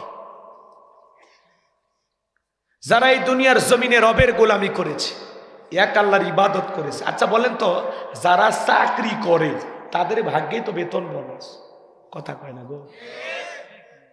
এই দুনিয়ার জমিনে যারা রবের গোলামি করে, যারা নেক আমল করে, খাঁটি মুমিন মুত্তাকি বান্দা, অফিসে নিয়মিত গেলে যেরকম বসের নাম জানা যায়, নিয়মিত যারা মালিকের গোলামিতে ইবাদত বন্দেগীতে কাটায় দেবে, সে কখনো মালিককে বলবে না। এই দুনিয়ার জমিনে আমরা যে গোলামি করব, এই গোলামির বেতন হিসাবে আল্লাহ আপনাকে আমাকে দেবেন জান্নাত। সুবহানাল্লাহ, একটু জোরে কন। আপনি আমি গোলামি করতেছি ফাও ফাও না, আল্লাহ আমাদেরকে জান্নাত দেবে। আর বোনাস হিসাবে আল্লাহ তাআলা জান্নাতীদের সাথে সাক্ষাৎ করবেন। বলুন সুবহানাল্লাহ। জান্নাতীদের জন্য সবচাইতে আনন্দের বিষয় দিদারে ইলাহি।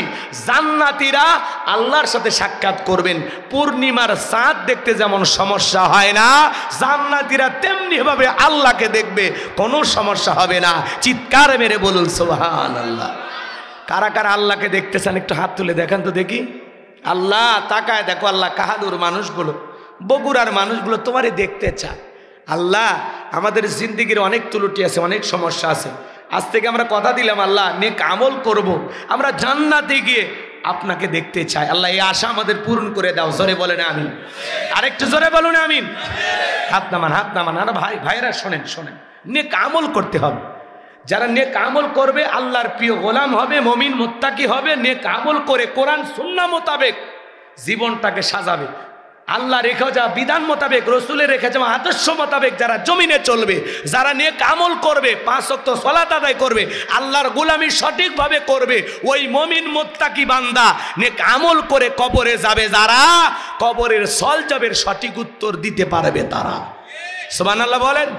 ওই নেককার মুমিন মুত্তাকি বান্দাকে যখন জিজ্ঞাসা করা হবে মার রব্বুকা, ওই নেককার মুমিন মুত্তাকি বান্দা জবাব দিয়ে বলবে রব্বি আল্লাহ, রব্বি আল্লাহ, আমার রব আমার আল্লাহ। আল্লাহু আকবার বলেন। আর যারা বলেছে খাও দাও ফুর্তি করো, দুনিয়াটা মস্ত বড়, বদ আমল করে গুনাহের সাগরে হাবুডুবু খেয়ে যারা দুনিয়ার আমোদ প্রমোতে ব্যস্ত ছিল, মিসগাইড হয়েছিল, ভুল পথে পরিচালিত হয়েছিল, শয়তানের ওয়াসওয়াসায় পড়ে এই দুনিয়ার রঙ্গলীলায় মেতেছিল, গুনাহ করতে করতে পাপের সাগরে হাবুডুবু খাইতে খাইতে আল্লাহর এই বদকার নাফরমান অবাধ্য গোলামেরা যখন কবরে যাবে, ওদেরকে যখন প্রশ্ন করা হবে মার রব্বুকা, ওই বদকার গুনাহগাররা জবাব দিতে পারবে না, ফেল ফেল করে তাকিয়ে থাকবে আর বলবে হাই হাতা লা আদরি। আফসোস করবে তারা, তাদের জবান দিয়ে কোনো কথা বের হবে না। এজন্য ভাইয়েরা আমার, আমলের বিকল্প কোনো কিছু নাই। কথা কয় না কেন? নেক আমল করতে হবে। এই যে মাহফিল দিয়েছেন কিসের আশা? সওয়াবের আশা, আল্লাহকে পাওয়ার আশা। এই যে দ্বীনি প্রতিষ্ঠানে ওনারা খেদমত করতেছেন কি খালি 2টা টাকার জন্য না, দিনের সাথে লেগে থাকার জন্য। আল্লাহ যে জ্ঞান দিয়েছেন এটা ছড়িয়ে দেওয়ার জন্য। কথা বলে ঠিক কিনা? রাগ করতেছেন আপনারা? আমার কথা কি খুব খারাপ লাগতেছে? তাহলে বলেন তো বাজার, নেক আমল করে আল্লাহর প্রিয় গোলাম হয়ে কবরে যাইতে রাজি আছেন তো ইনশাআল্লাহ? আল্লাহ আমাদের সবাইকে বেশি বেশি করে নেক আমল করা তৌফিক দান করুন। জোরে বলুন আমিন। নবীজির রূহটা বের হয়ে যাবে। নবীজির ইন্তেকালের সময় অনেকগুলো কথা বললেন, তার মধ্যে গুরুত্বপূর্ণ একটি কথা আল্লাহ রসুল উম্মতের জন্য বলে গেলেন, ও আমার উম্মতেরা, আসসালাত আসসালাত। নবীজির রূহটা বের হয়ে যাচ্ছে, ওই সময় নবীজি বলতেছেন আসসালাত আসসালাত, ও আমার উম্মতেরা, ও আমার উম্মতেরা, নামাজ নামাজ নামাজ ছাইরো না। আমরা অশ্বনী ফজর পর্যন্ত নামাজ পড়ি না। মসজিদে আজান হয়, উঠে পেশাব করি, আবার ঘুমায়, নামাজ পড়ে না। আফসোস, যে ইমান আজান দেওয়ার পরে ঘর থেকে মসজিদে আনতে পারে না, এই ইমান আপনাকে জাহান্নামের আগুন থেকে বাঁচাতে পারবে না। মশার ভয়ে মশারির তলে ঢোকেন, কিন্তু আল্লাহর ভয়ে মসজিদে যান না। কথা কয় না গো? কি ওয়াজ খারাপ লাগে? দোয়া করব? এবার চলেন, বুঝতে পারছি আপনারা শ্যামশ্যামা হয়ে গেছেন। এইবার একটু ঘটনা বলি, কষ্ট হবে আপনাদের। তাহলে কবরের ভিতরে 1 নাম্বার প্রশ্ন করা হবে, মার রব্বুকা, তোমার রবকে। রবের গোলামি করেছে যারা, উত্তর দিতে পারবে তারা। রবের 1 নাম্বার অর্থ, 5টা অর্থ। রবের 1 নাম্বার অর্থ, রব মানে সৃষ্টিকর্তা। রব মানে কি? জোরে কর। আমাদের সৃষ্টি করেছেন কে? রবের এই 5টা ব্যাখ্যা যদি আমি আপনাদেরকে দেই, 5টা মাহফিল করা লাগবে, 5 দিন ব্যাপী মাহফিল করা লাগবে। এত ব্যাপক আলোচনা আছে, বলে শেষ করা যাবে না। এদিক খেয়াল করেন বাজান, আমার কথাটা দিল দিয়ে বোঝার চেষ্টা করেন। আল্লাহ রাব্বুল আলামিন বলেন, ইন্নাল্লাযীনা ক্বালু রাব্বুনাল্লাহ, নিশ্চয়ই যারা বলে আমি তাদের রব, আমাদের রব কি? আরেকটু জোরে বলেন, আমাদের রব কি? আরেকটু চিৎকার মেরে বলেন, আমাদের রব কে? আরেকটু জোরে বলেন, কে? ওই যে গজল শুনছেন না, আল্লাহ আমার রব, এই রবি আমার সব, দমে দমে তনু মনে তারি অনুভব। আল্লাহ আমার রব, এই রবি আমার সব। তোমার দুনিয়াতে আমি যেদিকে তাকাই, অথই নিয়ামাতে ডুবে আসি যে সবাই। তোমার দুনিয়াতে আমি যেদিকে তাকাই, অতে ডুবে আসি যে সবাই। পাক ফাকালির মুখে শুনি তাসবিহ কলো রব, তাসবিহ কলো রব। আল্লাহ আমার রব, এই রবি আমার সব। জোরে কোন মারহাবা। খারাপ লাগে? তাহলে ইন্নাল্লাযীনা ক্বালু রাব্বুনাল্লাহ, নিশ্চয় যারা বলে আল্লাহ আমার রব, আল্লাহ আমাদের রব। কথা বলে ঠিক কিনা? এইবার শোনেন, এই পৃথিবীর জমিনে আল্লাহ যখন 0 থেকে হিরো বানায়, একটু ক্ষমতার সিয়ার দান করে, চাওয়ালা থেকে প্রধানমন্ত্রী বানায়, আবার মুসলমানকে জবাই করে। কথা কয় না কেউ? 0 থেকে হিরো বানায় কে? এরকম একজন ভবগুরু ব্যক্তি ছিল, যাকে আল্লাহ 0 থেকে হিরো বানাইছিল। ক্ষমতার সিয়ারে বসে বলে, আনা রব্বুকুমুল আলা, আমি বড় খোদা, আমি বড় প্রভু। চিৎকার মেরে বলুন নাউজুবিল্লাহ। এই নকল খোদার পরিচয় কি জানেন? এর নাম ছিল কাবুস, বলখিয়া বলা হতো। কিপ্তিদের তরফ থেকে নাম ছিল রামশিস। মিশরের বাদশাহর পর উপাধি নাম হলো ফেরাউন। আমি কি বলবো ভাই? রাগ করবেন না তো ইনশাল্লাহ? আমার ভাইরা দিল দিয়া কথাগুলো বুঝবেন। এই ফেরাউন ছিল ভবঘুরে যুবক, এলাকায় কোনো কাজকর্ম নাই। ভবঘুরে যুবক মানে বোঝেন না, যারা ইয়াবা ফেন্সিডিল গাঁজা মদ খায় গাছক ধাক্কা মেরে কয় ভাইজান সাইড দেন। বউ যদি দরজা খোলেও মুখের বাপ তুমি ঢোলকা, কয় মা তুই বুঝবো না, আজ একটু বেশি পরিমাণে মাল খাসি। এরকম নেশাখোর আছে না নাই? যারা ইয়াবা ফেন্সিডিল গাঁজা মদ খায়, বলেন তো বাজান, যারা নেশা করে সমাজের মানুষকে এদেরকে ভালো বলে, এরা হলো টোকায়। মানে যারা যে নেশা করে, ওদের চেহারার দিকে তাকাই বোঝা যায় এটা খায় খায়। কথা কয় না গো? ওই যে সে এক পাগলা ঢাকা শহরে, দেখছেন আপনারা? দেখছেন নিউজ? একেবারে কতই বয়স হবে, 20-22 বছর, নেশা টেশা করে আসে ভ্যালডামি করতে যায়। তোর বউ এইভাবে মরে গেল কেন? কয় আমি বলছি আমারে ভাত দাও, এটা দাও, দিতে চাইনি। আমি রাগ করে বুকের উপরে সরে ছুরি বসাই দিছি। ছুরি বসে দিছি, এখন দেখি মারা গেছে। কে রে মদন, তুই নেশা করে বউ ছুরি বসে দিছি, বউ বেঁচে থাকি, আর নেশার ঘোর কাটে গেছে। বলছে মারা যাবি, আমি এটা বুঝিনি। একটা বাচ্চাও আছে, নিউজ দেখছেন না বাজার, নেশাকর অবস্থায় বউয়ের বুকো ছুরি বসে দিছে। আর নিশার ঘোর কাটে গেলে কি বউ আর পাশে মরেই গেছে, এবার মরেই গেছে। এই জন্য নেশা করে আছে, কেউ বউকে মারে, কেউ সন্তানকে মারে, কেউ মা বাবাকে মারে। কথা বলে ঠিক কিনা? হে যুবক, মাদককে না বলুন, যেই মুখে মা ওই মুখে মাদক চলবে না। কথা কি? যারা শরাব পানকারী এরা জান্নাতে প্রবেশ করবে না। কথা বলে ঠিক কিনা? সন্ধ্যা হলে ঘরের দরজা বন্ধ করে জিকির করে ইকিয়াবা ইকিয়াবা ইকিয়াবা। মা বাবা চিন্তা করে, বাবা এটা কিসের ট্যাবলেট, জ্বর সর্দি গলা ব্যথা? কয় কিচ্ছু বোঝার দরকার নাই, টাকা দে নইলে তোর মাথা ফাটাবো। পিতা মাতা বাধ্য হয়ে টাকা দেয়, ইয়াবা ট্যাবলেট কিনে খায়। কথা কন ঠিক কিনা? আমার ভাইরা চলেন সামনের দিকে যায়। যুবক রে, তোদের পায়ে হাত দিয়ে অনুরোধ করে বলে যায়, খবরদার খবরদার নেশা দ্রব্য পান করা যাবে না। যেই টাকা দিয়ে বা ফেন্সিডিল গাঁজা মদ কিনে খাবি, ওই টাকা জমায়া বউ বাচ্চাকে পোশাক কিনে দিবি। কথা কয় না? ওই টাকা জমায়া বউকে মাসে একটা করে 3 পিস দে, কিছু না হোক 12 মাসে 12টা বাসর রাত পাবি। কথা কয় না? আরো বলবো, বুঝে নেন। সামনের দিকে যায় ভাইয়েরা আমার। এই ভবঘুরে যুবক ফিরাউন চলে গেল মিশরে। যাওয়ার পরে সর্বপ্রথম হলো তরমুজের ক্ষেতের লেবার। এরপরে মিশরের সরকারে গোরস্থানের দারোয়ান লাগবে বাজান। ইন্টারভিউ চলতেছে, ওই লাইনের মধ্যে কাবুজ নামের ফিরাউনও দাঁড়ায় গেছে। ইন্টারভিউ দিতে দিতে এইবার ফিরাউনের পালা। ডেকে বলে, বাদশাহ বুকবার আসানে ভিন দেশ থেকে আপনার দেশে এসেছি, দয়া করে যদি চাকরিটা দেন সারা জীবন আপনার প্রতি কৃতজ্ঞ থাকবো, কোনোদিন আপনার কথা ভুলবো না। আর আমি যতটুকু জানি মিশরের সবচাইতে ভালো মানুষ হলেন আপনি। তেল তেল পান দেওয়া বোঝেন না, তেলের উপর দুনিয়া চলে। কথা কন ঠিক কিনা? এমন ভাবে কথাগুলো উপস্থাপন করেছেন, কথা আছে দুষ্ট লোকের মিষ্টি কথা। বাদশার মায়া লেগে গেছে। বাদশাটাকে বলে, ইন্টারভিউ বন্ধ করো। এই কাবুজ নামের ফেরাউনকে এই মিশরের গোরস্থানের দারোয়ানের চাকরি দেওয়া হলো। এইবার গোরস্থানের দারোয়ানের চাকরি পাওয়ার পরে ফিরাউন চিন্তা করে, বাদশা প্রতি মাসে বেতন দিবে, ঠিক আছে, এই বেতন দিয়ে তো আমার পেট ভরবে না, আমার সাইড ইনকাম করা দরকার।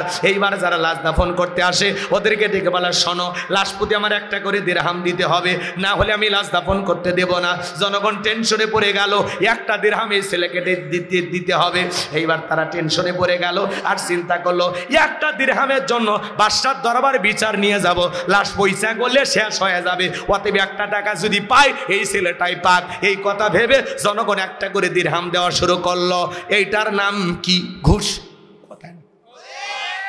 বাংলাদেশে কিন্তু কোনো ঘুষ নাই। আছে আছে।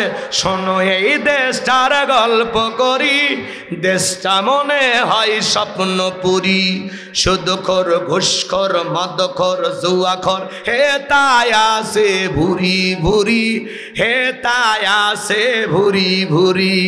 এ দেশে অসৎ কামাই কেউ করে না, তবে ঘুষের টাকা পেলে কেউ তো ছাড়ে না। টেবিলের নিচ দিয়ে হাত বাড়িয়ে কালো টাকাটা নেই সারিয়ে, টেবিলের নিচ দিয়ে হাত বাড়িয়ে কালো টাকাটা নেই সারিয়ে। করছে ওরা বড় দেশের চুরি, করছে ওরা বড় দেশের চুরি। শোনো এই দেশটার গল্প করি। আমার এক বন্ধু কয়, দোস্ত চাকরির জন্য 4 লাখ টাকা রমজান মাস ঘুষ দিতে গেলাম। অফিসার এসে বলতেছে, এই রোজা রমজান মাস এভাবে ঘুষের টাকা কেউ প্রকাশ্যে টেবিলে রাখে? আর আমি এখন রোজা আছি না, এই মাত্র আসরের নামাজ পড়ে আসলাম, ডয়ের ফাঁক করে দিচ্ছি, আমি এটা নাড়তে পারবো না, তুমি এখানে রেখে দাও, ইফতার করার পরে গুনে দেখবো। আছে না এরকম সাধু? কথা কন নাকি আপনারা? বাজান গো আমার, 10 লাখ 5 লাখ 15 লাখ 20 লাখ টাকা ঘুষ না দিলে একটা ছেলের চাকরি হয় না। এই টাকা খায় কারা? ওপরালা। ওপরালা বলতে কি ফেরেশতা এসে নিয়ে যায়? এই দেশের চেয়ার টেবিল পর্যন্ত ঘুষ খায়। কথা ঠিক না? আমার ভাইরা সামনের দিকে যাই বাজান, আমি গুনাহগার যে কথা বলতে চাই, এইবার আল্লাহ রাব্বুল আলামিন ওই মিশরের জমিন একটা মহামারী দিল, নাম হলো ডায়রিয়া, কলেরা। বাংলাদেশেও 2020 সালে পুরো পৃথিবীকে আল্লাহ একটা মহামারী দিয়েছিল, নাম হলো ধরো না ছুঁয়ো না, নাম হলো করোনা। বাবার করোনা হয়ে মারা গেছে। বাবার সম্পত্তি ভালো লাগে, বাবার লাশটা দেখতেও যায় নাই, বাবার কবরে মাটিও দেয়নি। মায়ের করোনা হয়েছে, জঙ্গলে ফেলা আসছে। ভাইয়ের করোনা হয়েছে, আর এক ভাই দেখতে যায় নাই। বন্ধুর করোনা হয়েছে, আর এক বন্ধু দেখতে যায় নাই। স্বামীর করোনা হয়েছে, স্ত্রীও কাছে যায়নি। আলাদা রুমে থাকে স্বামী, আলাদা রুমে থাকে বউ। খাবারের প্লেট সাজায়া লম্বা একটা বাঁশের লাঠি দিয়া আস্তি করে ঠেলে স্বামীর ঘরের ভিতরে খাবার ঢুকে দিস। স্বামী যখন সুস্থ হয়েছে সুন্দর করে আঁচল দিয়া মুখটা মুছে দেয়ার বলে, শেফালির বা আমি যে তোমারে কত ভালোবাসি তুমি জানো না? তুমি যখন অসুস্থ ছিলে তাহাজ্জুদ পড়ে পড়ে দোয়া করছি আর আল্লাহকে বলছি আমার শেফালির বাপকে ভালো করে দাও। স্বামী তখন ডেকে বলে, বিবি রে আমার তুই কত ভালোবাসিস আমার জানা হয়ে গেছে। কতদিন ভেবেছিলাম এই বুঝি জানালা খুলে আমার সাথে কথা বলবি, এই বুঝি দরজা খুলে আসবি, দুইটা মনের দুঃখের গল্প সুখ দুঃখের গল্প করবি, একটা বারো তুই আমার কাছে গেলি না। মোবাইলে তোর ছবি দেখে দেখে কেঁদেছি। আমার ভালোবাসা মিথ্যা ছিল না, কিন্তু তোর ভালোবাসা মিথ্যা।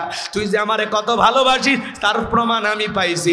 আমি যখন অসুস্থ ছিলাম আমারে তুই বাঁশ দিয়া খাওয়াইছিস। কথা কোন ঠিক না? এজন্য করোনা মহামারী বুঝে দিয়ে গেছে এই দুনিয়াতে কেউ কারো আপন না। আপনি কি মনে করেন আপনি মরে গেলে আপনার সংসার পরিবার চলবে না? দূর মিয়া, ভুল ধারণা। আপনি মরে গেলেও আপন গতিতে সব চলবে, আরো ভালো চলবে। কথা কন। আপনি মনে করতেছেন আপনি মরে গেলে ব্যবসা প্রতিষ্ঠান চলবে না, মিল্ক ফ্যাক্টরি চলবে না, গ্রাম চলবে না, বউ চলবে না। ভুল ধারণা। ওদেরকে বেশি প্রাধান্য দিতে গিয়ে আমরা আল্লাহর থেকে দূরে সরে গেছি। কথা কয় না? মানে মনে করছি এরাই সব। কি মনে করেন আপনি যদি আজকে মরে যান আপনার ওই জমির ধান লাগাবে না, আলু লাগাবে না? আপনার যে দোকান আছে দুর্গাপুর বাজারে, কি ওই দোকানের শাটার কেউ খুলবে না? কি করেন? আপনি যে বিকেশে টাকা ধুয়ে গেছেন ওইটাও পিন খুঁজে খুঁজে দরকার হয় বিকেশ অফিসও চায়া যেভাবে ওই টাকা বের করবি। বুঝে না, দুনিয়া অত সহজ না। যা ভাবতেছেন ওদেরকে বউ বাচ্চাকে বেশি প্রাধান্য দিতে গিয়া আমরা আল্লাহকে ভুলে গেছি। অতএব বউ বাচ্চা স্ত্রী সন্তান এগুলোর মহব্বত কমায়া দিয়া আল্লাহর মহব্বত বানান, আখিরাতকে টার্গেট করেন। কে মনে থাকবে তো ইনশাআল্লাহ? এগুলো সব মিথ্যা মায়া, ভুয়া। কে কয় শোনো? কি রাগ করতেছেন মনে হয় বাজান? সামনের দিকে যায়। আমি যে কথা বলতে চাচ্ছিলাম দিল দিয়া কথাগুলো বুঝবেন। ওই মহামারীতে হাজার হাজার মানুষ মারা যায় আর গোরস্থানে লাশ দাফন হয় আর ফিরাউনের পকেটে টাকা ঢোকে। টাকা পাইতে পাইতে এত টাকার মালিক হয়ে গেল, টাকা রাখার আর কোনো জায়গা নাই, বস্তায় বস্তায় টাকা হয়ে গেল। এইবার বাদশার দরবারে এসে বলে, বাদশাহ আমার কাছে কিছু টাকা পয়সা আছে, এলাকায় যারা গরিব মানুষ খাজনা দিতে পারে না, দুঃখী মানুষ খাইতে পারে না, আমি গোরস্থানে দারোয়ান তাদের খাজনা পরিশোধ করে দিতে চাই। বাদশা ডেকে বলে, বাবা এ তো ভালো উদ্যোগ, তোমার মতো ছেলে ঘরে ঘরে জন্ম নেওয়া দরকার। ঠিক আছে যাও টাকা নিয়ে এসো, আমরা রাজ্যের ভিতরে ঢোলপিটা খবর পৌঁছায়া দিলাম, গোরস্থানে দারোয়ান তোমাদের খাজনা পরিশোধ করে দিবে, দুঃখী মানুষ যারা খাইতে পারে না বাদশার দরবারে চলে আসো। এইবার পরের দিনে হাজার হাজার মানুষ লাইন দিয়েছে বাজার। ওই গোরস্থানের দারোয়ান ওই ঘুষ খাওয়ার টাকাগুলো জনগণের মাঝে বিতরণ করলো। গাইবান্ধার আঞ্চলিক ভাষায় একটা কথা আছে, মাছের তেল দিয়া মাছ ভাজে। ওই টাকা কি ফেরাউনের বাপের না জনগণের? খালি সিস্টেমে দিতেছে, সিস্টেমে খালি দিয়া ফাও পাও বাহবা পাইতেছে। এবার সমস্ত গরিব দুঃখী মানুষের খাজনা পরিশোধ হয়ে গেল। ওই গরিব মানুষেরা ডেকে বলে, হারে রাজ্যের বাদশা যদি এই ব্যক্তি না হইয়া গোরস্থানে দারোয়ান হইতো, না জানি আমাদের কপাল খুলে যেত। নির্বাচনের আগে একটু জনসেবামূলক কাজ করার দরকার আছে না নাই? আমার এলাকায় এক নেতা রাস্তার মধ্যে ইট পাড়ে দিচ্ছে, কাঁচা রাস্তা, মাটি রাস্তা, বোঝেন না আপনাদের? এটা ইটে পাড়া রাস্তা নয়, কথা কয় এরকম। এই রাস্তাকে আপনারা কি বলেন? হিয়ারিং বেটা। আমাদের এলাকায় বলে ইটা পাড়া রাস্তা। গাইবান্ধার মানুষ আমরা ভালোভাবেই করি, ভালো করে বোঝেন বাজান।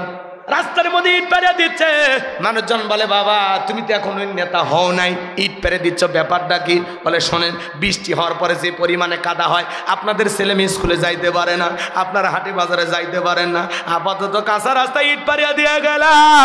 আর ভবিষ্যতে যদি আমার মার্কায় সিল মারিয়া এলাকার নেতা বানায় দিতে পারেন, আমার 1 নাম্বার টার্গেট এই কাঁচা রাস্তা পাকা করে দেব।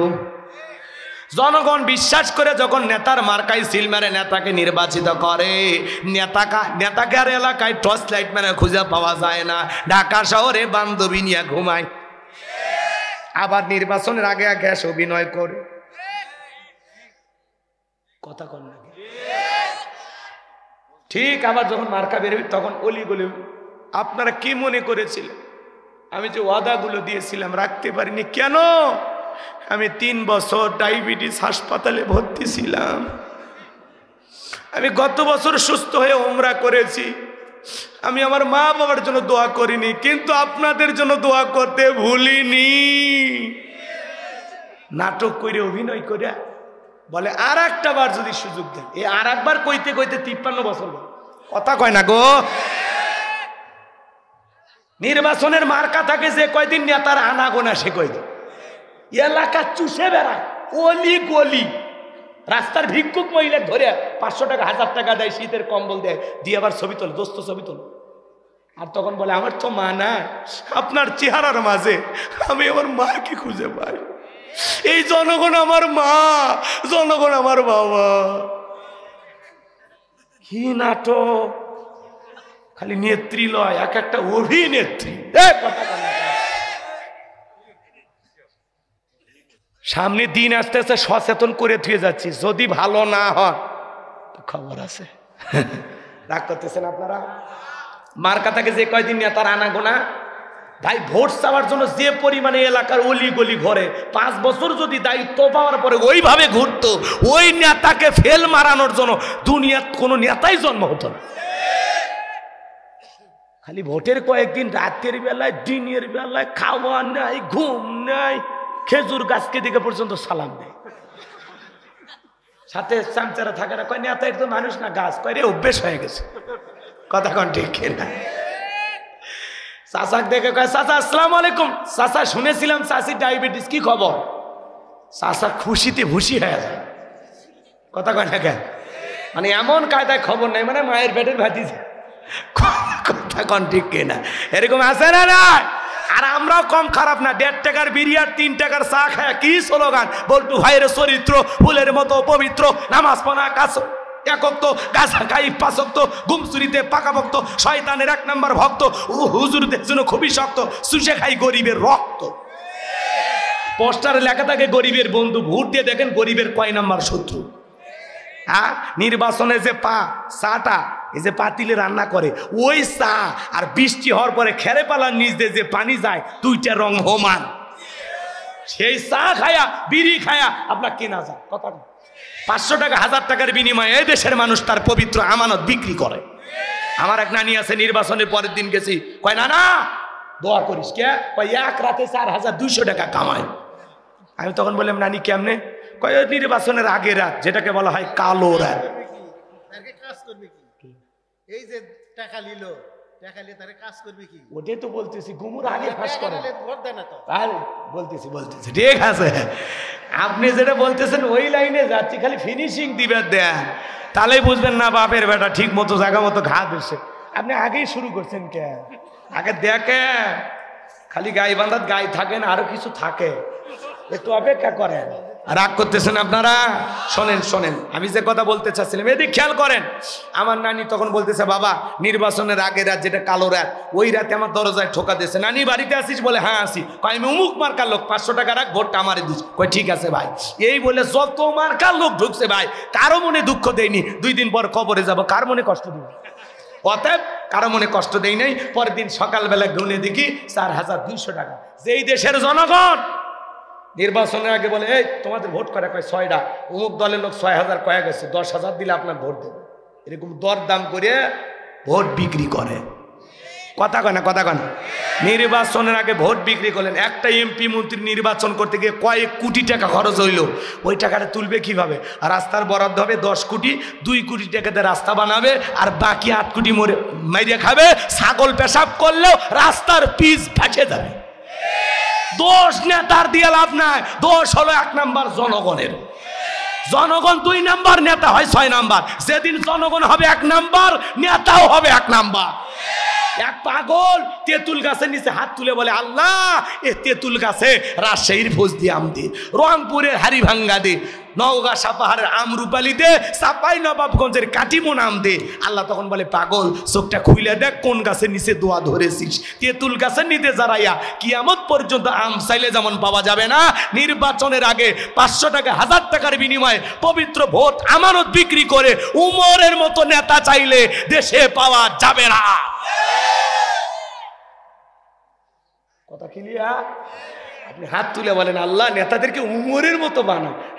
আল্লাহ বলে তোর হাত থেকে তো ঘুষের গন্ধ আসে, তোর হাত থেকে সুদের গন্ধ আসে। আপনি যখন বলেন হাত তুলে রব্বানা আতিনা ফিদ দুনিয়া, আল্লাহ বলে তোর মতো সিটারের দোয়া কবুল হবে না। কথা কন? এই জন্য ভালো হয়ে যান, ভালো হইতে পয়সা লাগে না। তালুকদার বংশের মতো যদি কলিজারা বড় হয়, বাপের বেটা যদি হয়ে থাকেন, তাহলে আজকে হাত তুলে শপথ গ্রহণ করেন, নির্বাচনকে কেন্দ্র করিয়া জীবনে করে দিন একটা চা বিড়ি খাবেন না, একটা টাকাও নেবেন না। কারা কারা হাত তুলে দেখা? ওই যে মাঝে মাঝে যারা হাত তুলি ওরা খাবে গো, খাবে খাবে। এগুলো হলো আল্লাহর অলৌকিক ঘটনা। আল্লাহ চাইলে সবই সম্ভব। কথা বলে ঠিক কেনা? আল্লাহ বোঝার তৌফিক দান করুন। ওয়া আখিরি দাওয়ানা আনিল হামদুলিল্লাহি রাব্বিল আলামিন। সকলে দরুদ ইব্রাহিম পড়ুন। আল্লাহুম্মা সাল্লি আলা মুহাম্মাদ ওয়া আলা মুহাম্মাদ কামা সাল্লাইতা আলা ইব্রাহিম ওয়া আলা ইব্রাহিম ইন্নাকা হামিদুম মাজিদ। আল্লাহুম্মা বারিক আলা মুহাম্মাদ ওয়া আলা মুহাম্মাদ কামা বারাকতা আলা ইব্রাহিম ওয়া আলা ইব্রাহিম ইন্নাকা হামিদুম মাজিদ। খোলো বাড়ি ক্যামেরা খোলো। কি সারা রাত চালাবে নাকি? মুনাজাত নিবা? সারো মুনাজাত সারো। একটা আসো ফুল ওয়াশ দিবা, কাটিং টাটিং এনে কম দিও। ঠিক আছে।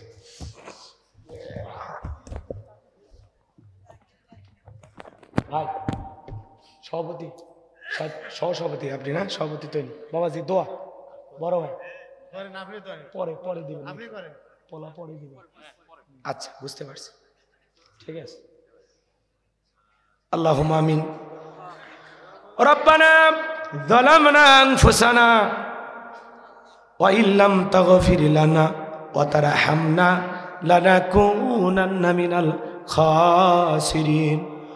রব্বানা লা তুযিগ কুলুবানা বা'দা ইয হাদাইতানা ওয়া হাব লানা মিন লাদুনকা রাহমা ইন্নাকা আব।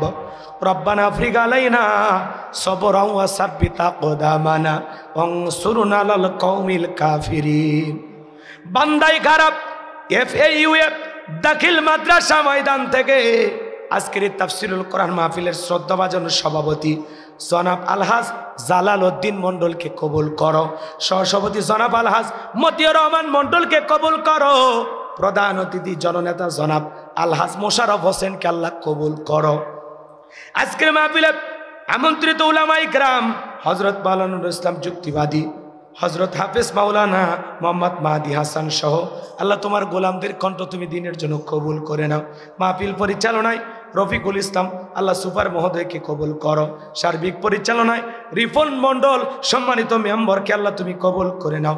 নিবেদক নুরুল ইসলাম রঞ্জু ভাই, সভাপতি সাইফুল ইসলাম সেক্রেটারি, আল্লাহ তোমার এই গোলামদের তুমি কবুল আর মঞ্জুর করে নাও। যারা বগুড়ায় গিয়া আমি গুনাহগারকে কষ্ট করে দাওয়াত এনেছেন, বারবার মোবাইলে যোগাযোগ করেছেন, আল্লাহ তোমার এই গোলামদেরকে তুমি কবুল আর মঞ্জুর করে নাও।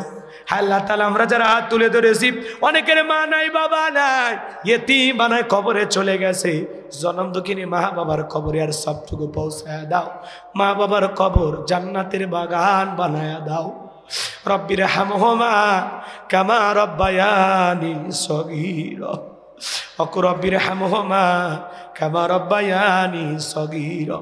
পিতামাতা যাদের বেঁচে আছে আল্লাহ পিতামাতার খেদমত করে তাদের মুখে হাসি ফোটায়া জান্নাত অর্জন করার তৌফিক দিয়া দাও রব্বুল আলামিন। পিতামাতা যে কত বড় নিয়ামত, মা বাবার খেদমত নিয়ে আলোচনা করলে আপনারা বুঝতে পারতেন। আজকে যেহেতু মা বাবার খেদমতের আলোচনা করতে পারি নাই, আল্লাহ আমি যুবকদের পায়ে হাত ধরে বলে যাই, আল্লাহ আমাদের সবাইকে মা বাবার খেদমত করার তৌফিক দিয়া, পিতামাতার দোয়া আমাদের ভাগ্য খুলে দিতে পারে। মা বাবার সাথে সবাইকে উত্তম আচরণ করার তৌফিক দিয়া দাও। আল্লাহ আমাদের আত্মীয় স্বজন পাড়া প্রতিবেশী যারা কবরে চলে গেছে মাফ করে দেন। আল্লাহ এই বান্দাইগারা গ্রামে রাস্তার পাশে মসজিদের আশেপাশে বাঁশের যারে পুকুর পারে যত কবরস্থান আছে, আল্লাহ সমস্ত কবরবাসী কবরে আযাবগুলো মাফ করে দাও, কবরগুলো জান্নাতের টুকরা বানায় দাও। আল্লাহ তামাম পৃথিবীর মুসলিম উম্মাহকে হেফাজত করো। ফিলিস্তিনের মুসলমানদেরকে বিজয় দাও, কাশ্মীরের মুসলমানদের বিজয় দাও, চীনের মুসলমানদেরকে বিজয় দাও। বাংলাদেশের মসজিদ মাদ্রাসা কবুল করো, হক্কানি উলামা ইকরামদের কবুল করো। আল্লাহ এই জমিনকে কোরআন আর ইসলামের জন্য কবুল করে নাও। আল্লাহ এই জমিনে কোরআনের রাজ কায়েম হয়েছে, চর্মচোখে একবার দেখার সুযোগ করে দাও আল্লাহ। বাংলার জমিনকে কোরআন আর ইসলামের জন্য কবুল কর আল্লাহ। এই মাদ্রাসাকে কাল কিয়ামত পর্যন্ত কবুল করে নাও। এই মাদ্রাসার ওস্তাদ ছাত্র শিক্ষকদের কবুল করে নাও আল্লাহ। এলাকাবাসীর উপর খাস রহমত বরকত নাজিল করো আল্লাহ। আমার সঙ্গে তাকায় দেখো, কত আলেম ওলামা হাত তুলেছে, মাদ্রাসার ছাত্র ভাইয়েরা হাত তুলেছে, পর্দানের সীমা বোনেরা হাত তুলেছে, ব্যবসায়ীরা ভাইয়েরা হাত তুলেছে, হাজি সাহেবেরা হাত তুলেছে, ইমাম মুয়াজ্জিম ভাইয়েরা হাত তুলেছে আল্লাহ। কচি কাছে মাসুম বাচ্চারা হাত তুলেছে। যার হাত দোকানা পছন্দ হয় সে হাতের বদলতে আজকের দোয়াকে কবুল আর মঞ্জুর করে নাও আল্লাহ। আমার ভাইয়েরা তবারকের ব্যবস্থা করেছে, তার ভিতরে বরকত দিয়ে দাও আল্লাহ। যারা রান্না বান্নার কাজে সহযোগিতা করেছেন আল্লাহ তাদের দেহের শক্তি বাড়ায় দেন আল্লাহ। আজকের মাহফিল বাস্তবায়ন করার জন্য স্বেচ্ছাসেবকের দায়িত্ব যারা পালন করেছেন আল্লাহ, এই মাহফিল বাস্তবায়ন করার জন্য লাইটিং মাইটিং পোস্টার ব্যানার ডেকোরেটর ভাইরা সহ যারা যেভাবে দায়িত্ব পালন করেছেন সবাইকে দুনিয়া আখিরাতের উত্তম সাজা দান করো আল্লাহ তাআলা। সবাইকে দুনিয়া আখিরাতের উত্তম সাজা দান করো। সকলের ঈমান খালিদ বিন ওলীদের মতো বানায় দেয়, আমিরে হামজার মতো বানায় দেয় আল্লাহ। জীবনে একটাবার সোনার মক্কা মদিনায় কবুল করে নিও। যে মাসে মরণ দিবা মাসটা যেন রমজান মাস হয়, যেই দিনে মরণ দিবা দিনটা যেন জুমার দিন হয়। নামাজের সিজদারত অবস্থায় মৃত্যু দিও, কোরআন পড়তে পড়তে মৃত্যু দিও। ইসলামকে প্রতিষ্ঠিত করার জন্য রাজপথে জীবনটা বিলানোর তৌফিক দিও আল্লাহ। দেশি বিদেশি সকল ষড়যন্ত্রের হাত থেকে আমাদের প্রিয় মাতৃভূমি বাংলাদেশকে আল্লাহ হেফাজত কর আল্লাহ। এই জমিনকে কোরআন আর ইসলামের জন্য কবুল করো। যারা কষ্ট করে ছুটে এসেছেন সবাইকে নিরাপদে বাড়ি পর্যন্ত পৌঁছার তৌফিক দান করুন। সবাইকে আপনার রহমতের চাদরে আবৃত করুন। যার যা মনের সমস্যা আল্লাহ সব সমাধান করে দাও আল্লাহ। সকলের মনের বাসনা পূরণ করে দাও আল্লাহ। তোমার বান্দারা তোমার কাছে কি চায় আল্লাহ তাহাজ্জুদের সময় ফিরাইয়া দিও না। আজকে জুমার রজনী আল্লাহ আমাদের দোয়া কবুল করবাই, এটা আমরা বিশ্বাস করি আল্লাহ। আজকের দোয়াকে কবুল আর মঞ্জুর করেন। জীবনে কোনোদিন কাহালুর মুসলমানের সাথে আর যদি দেখা না হয় এই মুখগুলো জান্নাতের সিঁড়িতে পরিচয় করায় দিও আল্লাহ। আমি যে আলোচনা করেছি আল্লাহ, এখান থেকে একটি কথা হলেও আমাদের আমলে নিয়তে বাড়ি পর্যন্ত যাওয়ার তৌফিক দাও। সবাইকে 5 ওয়াক্ত নামাজি বানায় দাও আল্লাহ। আল্লাহ সবাইকে 5 ওয়াক্ত নামাজি বানায় দাও আল্লাহ। সবাইকে কোরআন সুন্নাহর সঠিক বুঝ দাও আল্লাহ। কোরআন সুন্নাহর হেদায়েতের নূর দিয়ে অন্তরগুলো আলোকিত করে দাও। আমার সাইফুল ভাইকে কবুল করো, হারুন ভাইকে কবুল করো, সাদিক ভাইকে কবুল করো, আব্দুর রহিম ভাইকে আল্লাহ কবুল করো আল্লাহ। আমাদের যার যত সমস্যা আছে আল্লাহ সমস্ত সমস্যার সমাধান তুমি করে দাও আল্লাহ। তোমার কাছে দয়া করুণা ভিক্ষা চাই আল্লাহ। মৃত্যুর সময় দয়ার নবীর চাঁদ মুখখানা দেখতে দেখতে আমাদের জবানে জারি করে দিও লা ইলাহা ইল্লাল্লাহু মুহাম্মাদুর রাসূলুল্লাহ সাল্লাল্লাহু আলাইহি ওয়াসাল্লাম। আসসালামু আলাইকুম ওয়া রাহমাতুল্লাহি